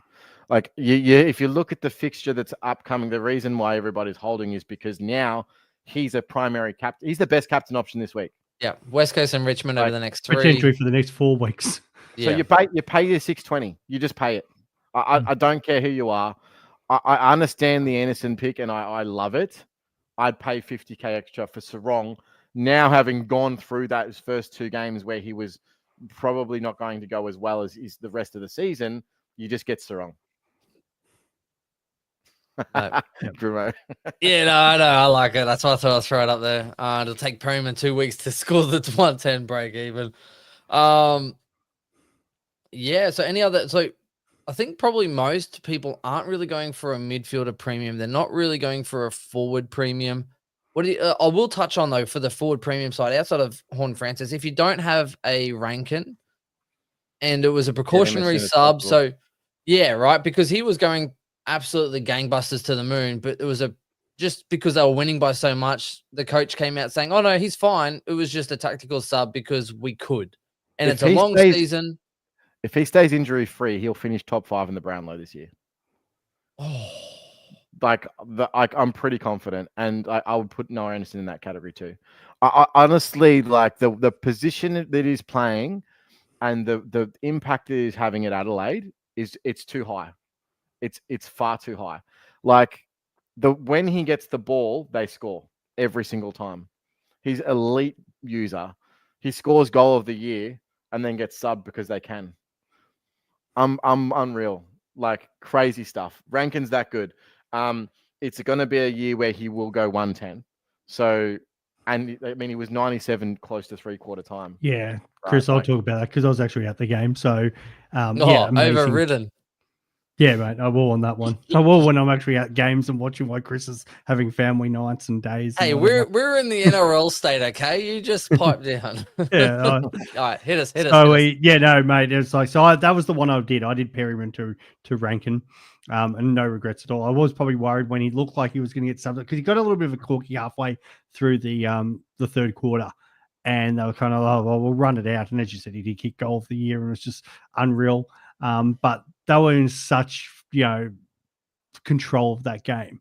So like, we've got, well, I say bigger fish to fry, but they get North Melbourne at home this week. But the fact that they could go, we can already start managing our players and give him a rest, and it was going to make no difference. So they obviously, any chance that teams can do that, especially those teams that don't have early buys, they've got obviously Tex and other guys that they'll manage in other games as well. So the fact that he could score that much off 3 quarters, and the previous week, like the commentators were saying a lot, that he was just sort of rolling around in second gear and still scored what was 128. So we haven't even seen the best of him yet. On only 37% CBAs too, by the way. Yeah. Like just so he's link up, and that was a bit of my worry that first week and sort of the preseason going, okay, he's sort of playing that Brian Myers, Dylan Moore role where he's starting at half forward and then just being the link. The difference is he's just so much better at it. So he just finds space where others don't. And Dawson, probably the best part for Dawson is not kicking the ball as much. So him and Crouch, if they can get a forward handball and find Rankine's such a good ball user. And when you've got Thilthorpe, Walker, Fogarty, and then the smalls in like Neil Bullen and Keys up there, congratulations to the couple of guys that was with who got on Ben Keys for 4 goals on the weekend as well. So they, they've got so many targets to hit up. And then because they've got all these targets, when Rankine goes forward, he's getting the 4th, 5th, 6th best defender, because it's not like Thilthorpe's going to have to get the best, but then there was getting mismatches for Walker. And then Neil Bullen's such a good player. Keys gets on fire and starts kicking goals. So now they've got to put McGrath on Keys, and all of a sudden Rankine's like, oh, I'll just free myself up and wander down. So they've got so many like scoring options. And I said this going to the game, and I said this to all the boys, and a couple of the guys have jumped on who were there with us. I was like, Adelaide reminds me of kind of Man City, Real Madrid. They don't care if they get, like from a soccer point of view, 4, 5, 6 goals kicked against them, because they'll just kick more. And that's exactly what ended up happening on the weekend. I was going into the game saying, boys, I think we're on for a massive score here from the Crows today. And it just played out that way because they have some options. Part of it as well is the resurgence of Matt Crouch. He's playing probably the best football he's played in 3 or 4 years. But Saligo, awesome, unbelievable, awesome in that midfield. Season. Yeah, and anyone that's jumped on him as a mid-pricer, that's not bad. That's not bad areas right there. I don't know if it holds for the season, but bloody hell, he's playing well early, and their midfield mix seems to be so much way better this year. Yeah, way better. Well, they tinkered with it last year. My thing, Benny, the thing with Shaq with the Cold Crumb top 4, I think, like, I've readjusted where I've got them. I think they're sort of 5 and 8. The problem was, and same when, like, obviously my boys beat them in the grand final, they were such an attacking team, but against the top sides, how is that going to stack up? Because we know defense is the things that obviously wins finals and the big games there. So I think against especially the teams that are weaker, and Essendon look shot, all this mixed messaging coming out against them. North Melbourne at home after coming off a big win, I think they probably do a number on them as well. Against any team that's sort of middle of the road or bottom, the Crows are going to put massive scores on. We've just got to see it against Brisbane, Geelong, Sydney, even the defense of Fremantle, those sort of sides before I'm sort of set on them being that high up on the ladder. But against the other teams, mate, they're going to kick massive scores. I think you're sleeping. I think they are dynamic. They're not relying on just the damaging. Like Thilthorpe, absolute giant. And I think their defense is underrated. And I don't want to jump in here because obviously, yes, I'd like the Lions to win. But yeah, even then you look at, Miller and stuff coming in, doing his role. You've got coming back into that back line as well. Peatling, they're just role players. They're all built around role players. And I think they're stronger in defense than we probably give them credit for. And when you look at that ball entering that forward 50, they were making pockets for each other. They were working hard. They look really well drilled. I think they're very dangerous. And I hate to say it, but I genuinely think they're going to give big top teams for a run. Speaking of going for a run, paid question. Travis asking about the new stadium. Chris, I'll start here because I can talk about this new stadium all day. Congratulations, Liberal government. Stephen Miles came out and actually bagged him, saying, you went back on your promises today. Shut up. Stop having a whinge. Be happy. He made a decision, unlike some people. QE2 Stadium. Horrible idea, Stephen Mills. Terrible idea. Oh, but very exciting. Now, it's not just about sporting football and the rest of it. They've actually put the plans in place where there's already infrastructure, which is awesome because you've got a massive bus line that runs through to the QUT University, which is right next door. And they upgraded the exhibition station as part of the Cross River Rail, which means, I don't know if you've ever been to Brisbane, Roma Street Station's the hub where all the big, trains come in from Rockhampton. They go, that's the main hub, right? Cross River Rail will take, and pretty much anywhere in Southeast Queensland can get to Exhibition Station because it's an extension off Roma Street, which means Cross River Rail, you're there. Existing line, you're there, which means you can go from Wollongabba, catch the train, and still get to the Exhibition Centre and walk to the football. It's unreal. And then you're also a walking distance from the valley and the nightlife. I think it's a good decision. I know people are upset about the used space. Victoria Park is a lot of acres of green space that was going to go to development that the government bought in order to preserve and keep green space. That's my only thing is that that's prime. Like for those who know Brisbane, it's prime space. Like it's not all of it though. Prime real estate. Like this is I have no idea what it cost them, but like I can only imagine. Like if I was to buy a 400 square meter block there, it'd be worth a couple $1 million. Like legitimately, that's how good the location is. So, this would have cost an absolute mozza to get it off whoever owns Victoria Park right now. No, they already owned it. Did they? So they bought it off the park. The golf club. Yeah. So the golf club was paying because it cost so much, and the value of the land was going up. There was pressure on the golf club to preserve it because they weren't that expensive anyway, and they were on a lot of real estate. So they were looking, and developers were hitting them up to actually buy the land. And the government stepped in saying, we don't want this area to be developed. We want to keep some green space. So they tried to change the golf course. And if you've ever been, you can see the staggered areas where you would have tees and you can still see the golf course. But what they've done is they're still going to keep a lot of it because it is a large area and they're going to use some of that for the actual stadium. And again, it's built into the actual infrastructure. It's also kind of across the road from Roma Street Parklands as well. So it's not far off that. I think it's about three times the size of Roma Street. When I come up and see you guys, that's where I stay. I stay in between Roma Street Parklands and the Victorian Park setup. So I'm spewing now because that's where I stay, and it's going to cost me a fortune to go stay there now. But it's an awesome area. You're right. Live on the train line, mate. Yeah, I know. It's an awesome area, and the fact that you can walk, like that's why I stay there, because you can walk straight into Roma Street. You can walk, over the bridge and go through into South Brisbane.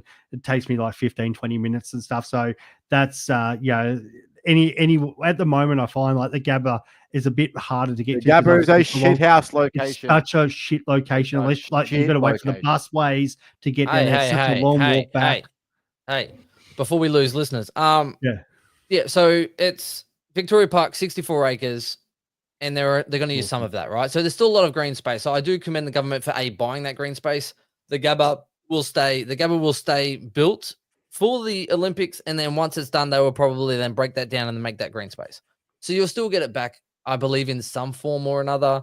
It'd be nice. You know what they should do? They should do like a full like Melbourne sporting precinct at Victoria Park. They could do that. They could have a second rugby league field, put the Redcliffe team in there instead of playing at Suncorp.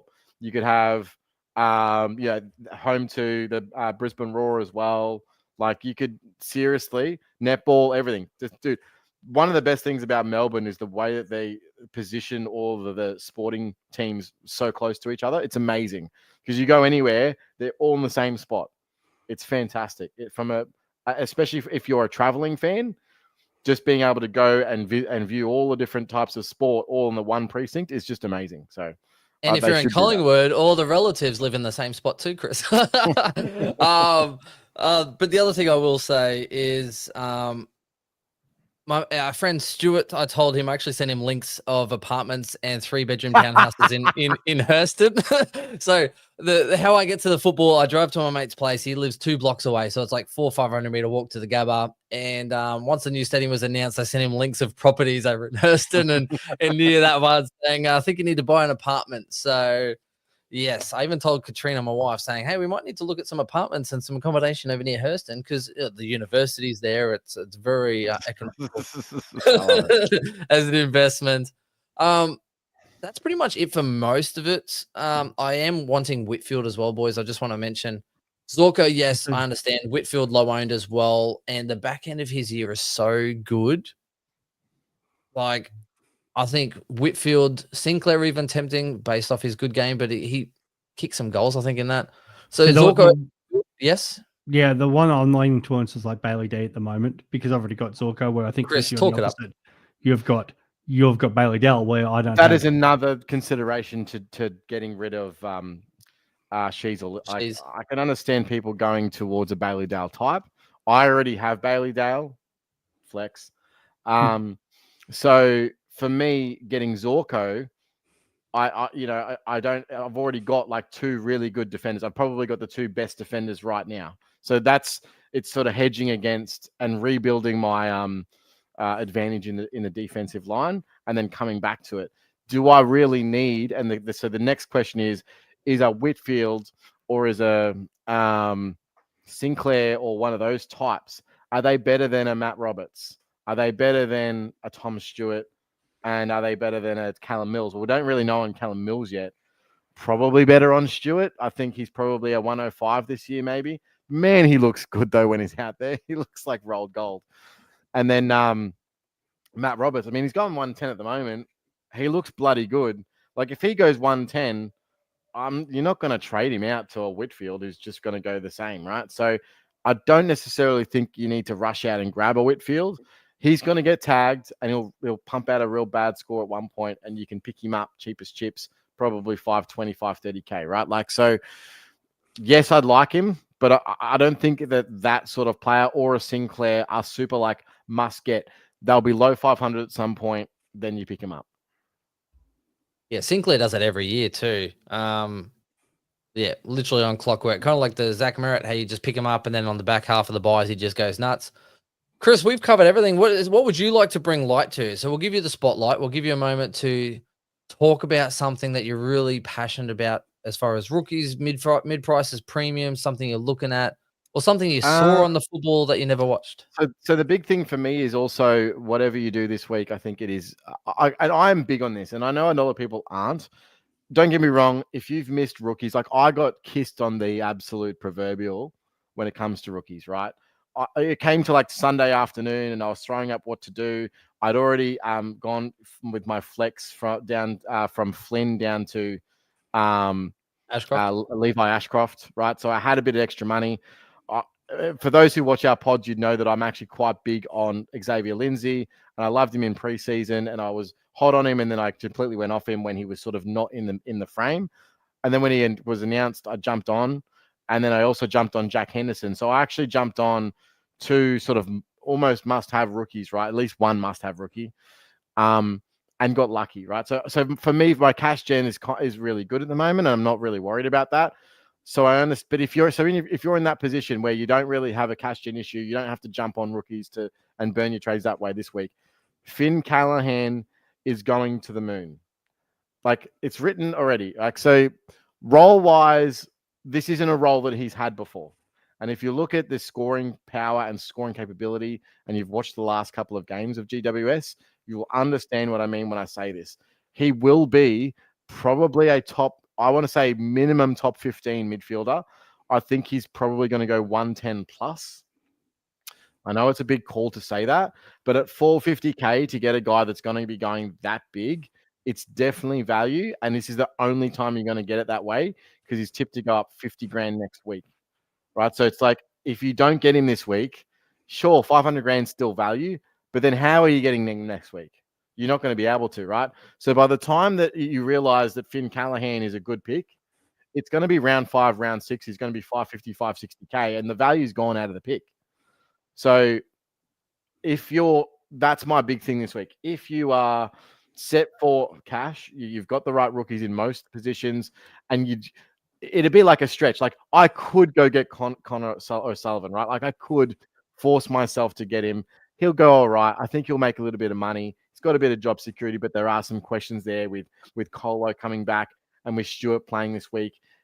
Who knows what his sort of immediate future looks like? I think he probably plays at least 1 or 2, but then what happens after that? Someone like and similarly, there's another player that has job, Riley Bice, right? Could you jump on him? Yeah, sure you could, but you've got Melican coming back in 2 weeks, Harry Cunningham coming back in 2 weeks. So he might be 1 game and out kind of deal, or 1 game and sub again. Do you really want to be doing that? Maybe, because he's got a 96 in his cycle. So, which of those two guys in the defense? I think most people want to jump on one because they're sick of Zach Reed and they're sick of Luke Traynor, right? So you want to probably have one on field. And that's where my structure right now benefits slightly, because I don't have a rookie on field in defense. So just, take that information, make your own decisions, but just know if you're looking to get onto a guy that is going to be a keeper at 450K, then you don't need to look any further than Finn Callaghan. What are your guys' thoughts? Have you guys talked about Finn? Yeah, yep. I just said I'd almost advocate going Will Ashcroft to Callaghan, except that it's obviously flipping money for the same, and I would. I like Callaghan. I kind of talked myself into Callaghan and going, Perryman to a Callaghan. If you're 5 deep in defense, get a Bice, bring in a Callaghan, and then you've got 2 more buy rounds anyway. By that point, you've probably got Mills and others coming in and dropping down, so you can fix your defense first. So I think that's really good. I've just hit out in the chat as well. If you're not in the chat, you should definitely jump in. We've got 150 people still on the stream, an hour and 55 minutes in. We're going to hit up a couple of questions as well, because we're wrapping up. We're probably going to answer maybe 5 questions or so to finish and jump in. Chris, while I let them kind of jump in and type away for a few more people here, you're going to do your team pod tomorrow or so, or tonight? I'll record it after this. I'll throw it online. Yeah. Chris will do your team pod tomorrow. Swizz, as always, I do my live on Wednesday, so 7 p.m. guys, and I'll answer every question that's put in the chat, as I always do. Wednesday. I'm not sure. I might do mine tomorrow. I might do mine tonight, depending on how I feel after being on for 2 hours. So, not sure. But either way, please do check out our team by teams. You get a better insight as far as what we are specifically doing, what our scenario looks like, and what we find each preseason, as well as we start to work through the season. You might attach yourself. My team is similar to Swizz. I might see what he's doing. My team is similar to Chris or myself, or just to get our individual take and actually look at how we progress, who our captains are working through. Did you want to do a captain quick, Swizz, before we jump into these last questions? Just easy, mate. I think it's pretty. I think it's pretty obvious this week. I've seen this year. What was that, mate? That's fantastic. Well done. So we're doing what, VC and C? Yeah, I think personally it's pretty obvious this week. It's McRae into Sarong. If you own them, easiest decision you've ever made. Yep. Yeah. Oh, I don't know. I think I might be going Cherry. No, I don't know about this. I might be going Cherry into Sarong. What's Cherry's matchup this week? Adelaide. So, and he's been slow. Not against Rob. No. You reckon? Rob's been slow. Rob's great defensively. So Rob wins the hitouts in every single one of his matchups. He doesn't get a lot of hitouts to advantage, but he wins the hitouts, and that will reduce Cherry's overall ability to go big. Don't get me wrong, he can still go, 120, 130 or whatever, but if you want like that big spike score, you're not going to get that from Cherry this week, because Rob's one of the more restrictive ruckmen for scoring. Same with like a Wits, not the greatest ruckman ever, but just wins all the hitouts. I don't know. Brian and Draper got the same amount of hitouts as him. Brian, 2v1. Yeah, of course. Well, who doesn't like that kind of action? Sorry. All right. Well, let's get into a couple of these little questions here. Someone's saying, so here you put it up already. Bice. Stud. I thought he said a spud. Starters to Henderson. I think it's going to be an easy one here. If you don't have Henderson, get him in. Best out of Naz. Who's Naz? As in Rankine Malira. Yeah. Yep. Dale from that bunch, I think. Yep, Dale from the bunch. Bice is a primo. He had a great last quarter. Won Sydney the game, in my opinion. McRae to Cherry on a Sunday. So someone else saw the same thing I was. Now these boys are making me second guess myself. To Sheasel, Horn Francis, will they trade 1, 2, or none? Well, it depends on what you're going to. He's going to get tagged this week. Day has to go first. Cash. He'll drop 50. The money that you've already made your 50K. If you don't trade him this week, that's gone. So I'd probably trade him straight to Callaghan if you can. RIP to anyone that started Garcia with the sub in the second game, poor in the first. I know Chris, I think, and Swizz, we were talking everyone out of it. I nearly doubled down on Sanders, Garcia, everyone cheap. I nearly loaded my team up, and boy, it would have backfired that for anyone that did. So who's the bonehead that put Garcia in? I don't know, but I think, like your comment, I'm going to hide. Chris, on that I'll put one to you, mate. So you've got, say, because somebody asked earlier about, say, Sheasel versus Gawn versus Jason Horn Francis. Is it more important to, say, go Sheasel down to either a Zorko, Bailey D, Sinclair, Whitfield, who seem to be the four most popular options, or Horn Francis if you've got the loophole and get Finn Callaghan in? If you've got the loophole, get Callaghan. Yeah, cash. Right? Like, regardless of what happens, this is the only time you can get that sort of cash return, because the other guys are all, 520K minimum, right? So Dale's the cheapest of 529? 528, Yeah. So you can gain another 80K 90K going down to Callaghan. I'd do that. Yeah, but I couldn't in my midfield because I didn't have the flip. So I'd have to do 2 trades, and then it's not worth it. Yeah. What if it's, let's just say you don't have the rookies? How would you prioritize these? Because you weren't here for that. So, say for myself, I don't have Nod or Xavier Lindsay or even Henderson or whatever. So, it's like a lot of people go and looking at like the Fino Sutherland to Nod if you don't have that, or say something like, or to Lindsay. So, is getting, say, Nod and Lindsay more important than trading out 2 of these premiums to bring in, say, Callaghan or a Zorko type or anything like that? Yeah, good question. Yeah. I think Nod is an absolute must-have. Like, you cannot not have him. I think he would be priority 1 in anyone's books because he's going to make 200K and score 90s doing it. So there's no option. You will lose so many ranks not having the cash and points that he'll put up, because you're going to have to field someone in his spot, and that person's going to give up 30, 40 points a week compared to Nod. Not worth it. Lindsay is still very important, but I don't think he's as important. And the reason is he's not as a mature body. He's obviously a light frame, and there's every chance that he becomes a sub 1 week just because they want to rest him, and then his cash gen dies. I still think if you've got the relevant rookies, you should be targeting to get him in. But if you're looking at, okay, I can only get Callaghan or Lindsay, I'd probably go Callaghan. You probably have enough cash in your team regardless. I don't think it's super like must-have territory. But I think that's probably where I differ from most people, in that what I see in Callaghan is like a next level talent and super coach player that doesn't come around very often. And that could backfire, by the way. Obviously, I don't know everything about football, but that's what I see. So getting that at 450K is just like unheard of. Like it just doesn't happen. Whereas you can make the same cash from a bunch of different rookies with Lindsay, and sure, it might just take longer. But yeah, that's how I would prioritize it. So Nod definitely, then Callaghan, and then someone like a Lindsay.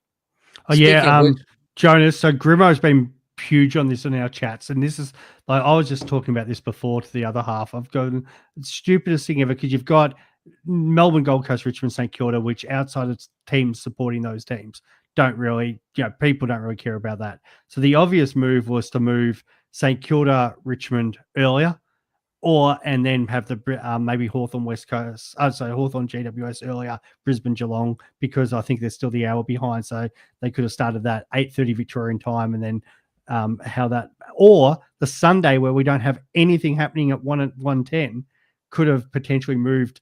Now I know after the heat issues last week, but apparently it's torrential rain on Saturday night anyway. So I don't know what the weather's like on Sunday, but Brisbane Geelong to the Sunday, and then I think Geelong do play the Friday night. But is it something to do with the broadcast? It must have something to do with the broadcast. But they're both Fox Sports anyway, so there's no Channel 7 down here anymore. There might be the difference up there because obviously Queensland still will probably get the Channel 7 view in for that. But it's so frustrating. I don't mind so much the double up of games on a Saturday night because I like the ability to watch a second, but I really prefer if they're going to double up to at least have the second one starting at halftime. Mate, Like, Queensland, you're an hour behind at the moment.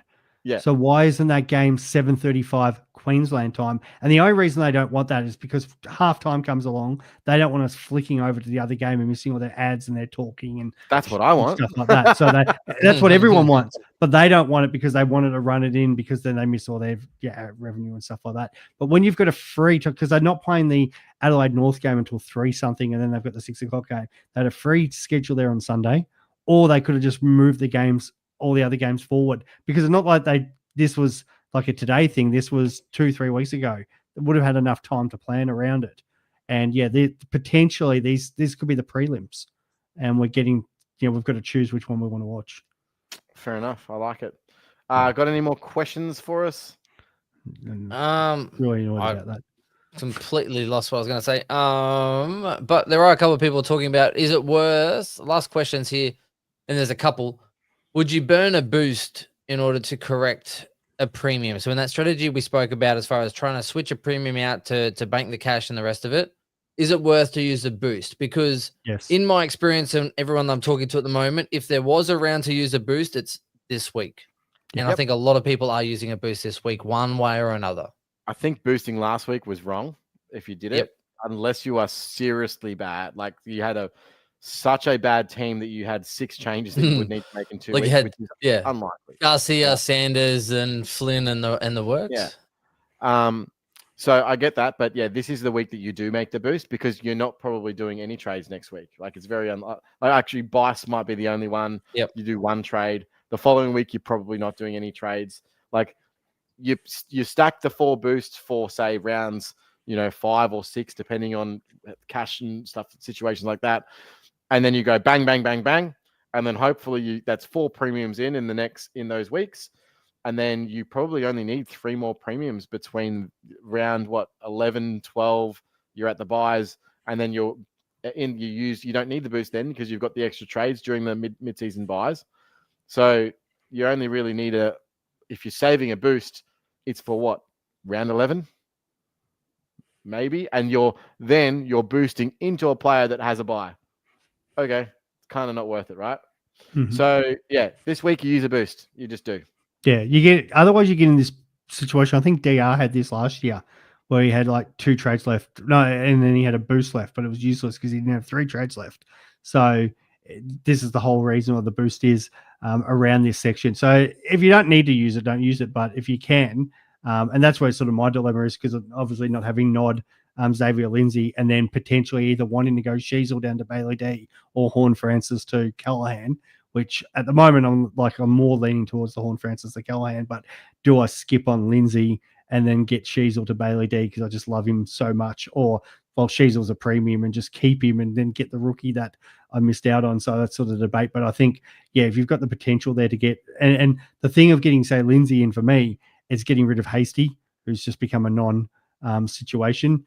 And I think then the only reason he probably then comes back on my side because maybe it's points for the loophole for a Thursday or a Friday night, depending on who's, if my bench rookie scores well. So then it might swap things around. But I think you want to try to get rid of non-playing rookies first, because at least like say what Chris was talking about before with Sheasel, the guy's still probably going to be premium. It makes no difference his price change if you keep him. Same with Gawn.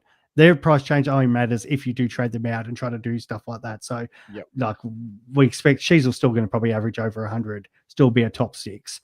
So you can definitely get where if you've got non-playing rookies, and this goes out to my good mate Scott because I think he's got a few of them on the old bench at the moment. But you've got to try to get, because they're doing nothing for you. So if it's Hasty, it's Boxshall, there's a few of them floating around. Ben Patton's an interesting one because Ben Patton potentially. He actually dropped 32 disposals in the Magoos this week. Yeah, he did. And you've got Riley Bice there, and then you've got 2 others coming back. I don't think Bice gets dropped, mate. He was so good. No, I actually really liked his. Yeah. I loved his first game, which I watched, and from all reports, he was really impactful in the last quarter last week. So he's bought himself a couple of weeks, but he's still a rookie, and there's still 3 other guys that are trying for that spot. But at And least Bice do is a picture mature coming though. back. They brought him in as a mature ager, so it's not someone that they need to buy more time in. It's more about does he get the processes. But at least he's a mature body Yeah, coming in. look, That side, which I is better. personally, I mean, based on what I saw, there's no way I'd be dropping him, right? But other people that get paid a lot of money to make those decisions do that. So this is a good question too, because that's where my thinking comes into it. And this is what I was saying earlier in the show about your forward planning. Taking a look at the rookies that you potentially might want the following week. But a little bit for me. So what if it's Shees or Horn Francis out? Let's just say I do Horn Francis to Callaghan. And I'm left with about 100K. So 100K on Sardis gets me to say 290. I know I'm going to want Bailey Smith the following week. So as long as I've got a plan, say it's Pal Pepper, because I know Pal Pepper's probably going to about 40K. Oh, shout out to the Pal Pepper owners. You're now forced to keep him because he's Hall a and potential everyone else one that is I can funded. just go straight down to a cheap rookie the following week, and that gets and then I can turn Sardis into Bailey Smith, which is a plan. If you're potentially looking at Chris, say Horn Francis down to say it's Callaghan, Sheasel down to say you get a Bailey D, for example, and you free up 200K. Well, you might be able to do Sardis or Fino Sutherland this next week straight to Bailey Smith in one trade.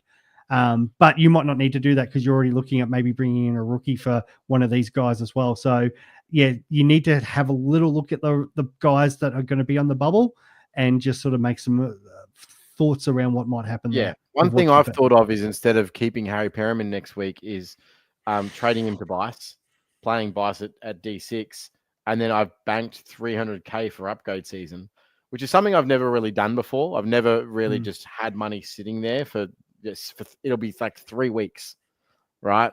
I don't know, maybe that's the way to play it. One thing that I've really hated in past seasons is that you're always kind of you take that value guy because it's the value guy, and you shouldn't really go up to the next guy, even though it might be say 4 points a game or 5 points a game or whatever, But having a 300K there sitting there, when you go down up, all of a sudden you can grab that, Luke Ryan who's spiked in his 600K instead of grabbing the 540K Nasiah Wanganeen-Malira that's only going to go 105. You can get the guy that has potential to go 115. Like, I don't know. I've never done that before. That might be an experiment that I'll look to do, but it's an option because I have not sold yet what I'll do with Perriman, but I've got a few options. Yeah. For me, Xavier, I'm leaning towards 2 rookies and one of these sort of guys. I like Chris, I think slightly might be different where I'm leaning towards the 2 premiums out. I was in a fortunate position because I had cash in the bank from the previous week. So by doing JHF and Sheasel out, Sheasel to Zorko and JHF to Bailey Smith, it generates me enough to go Fino Sullivan straight to Callaghan. So I got essentially 3 premiums for the price of 2. That's a unique situation that I was in because of the way that my team was set up. So I don't know if I would do that for everyone because everyone's team structure is going to be slightly different. They're not going to be able to do those sort of moves. But yeah, I think it's a viable option anyway. Finally, as well, just wanted to talk about, so Bailey Smith, if he does get named this week, he's not going to go up in price. So for the non-owners, you've at least bought yourself a week. So therefore, this week you prioritize rookies you don't have. Next week, it's Bice and Smith will be on the bubble. And there's not much outside of that unless someone just jumps out. So one of the players that have played one game, if they pop out for a big tour. Otherwise, there's not too much going there. But yeah, if you haven't missed it, go back and check. So if you have missed it, go back and check the start of the podcast. We start with rookies. We then go into mid prices, your Callaghan's and the rest of it, and then work into the more expensive section. If you have any more comments, please do share that. Swizz, where can people get on touch with you? Yeah, Swizz26 guys, as always. And as I said, look out for the live tomorrow night if you want all the questions answered as I go through my side, but it's more becomes a Q&A session. And Chris? CFX_1 on Twitter is the easiest place to get me. Or you can see me floating around on multiple the Dr. Supercoach Slack or the Discord for FTTV. You never commented. I changed your profile picture on Slack. No, I did comment. You just must have logged in. I left it. I just left. I come and go on the Dr. Supercoach Slack. I logged in and I used Google, must have been Supercoach Insider, and went into Chris's profile or something rather. So I changed his profile picture to Zorko. Good shout there. And Chris, what's your YouTube handle at the moment? Is it Supercoach? No, no. Is it Blueprint to Freedom. Supercuts? Blueprint to Supercuts Freedom. Insider? Supercuts Insider? What is it? Supercuts? Supercuts. No. Stylist Insider. It is actually. Yeah. Agreed. Yeah. There it is. Stylist Insider. If you see that on YouTube, that's Chris's alias for the hairiest styling. Anything else? Yeah, please do send us a message on any questions you may have. It's been 2 hours 15. We're going to wrap up. Chris is going to do his team podcast. Swizz will do his tomorrow. Things like this, Adam, come on tomorrow night and I'll actually cover all these sort of questions that you have, guys. I just smash out all questions. So, yeah, it's always good fun. And for a lot of the others here, we've probably covered it. Everyone except for Sin, I believe we have covered. And that's it for us. We'll talk to you next time. Thanks very much. And thanks for staying on. We'll talk to you soon. Cheers, guys. Bye.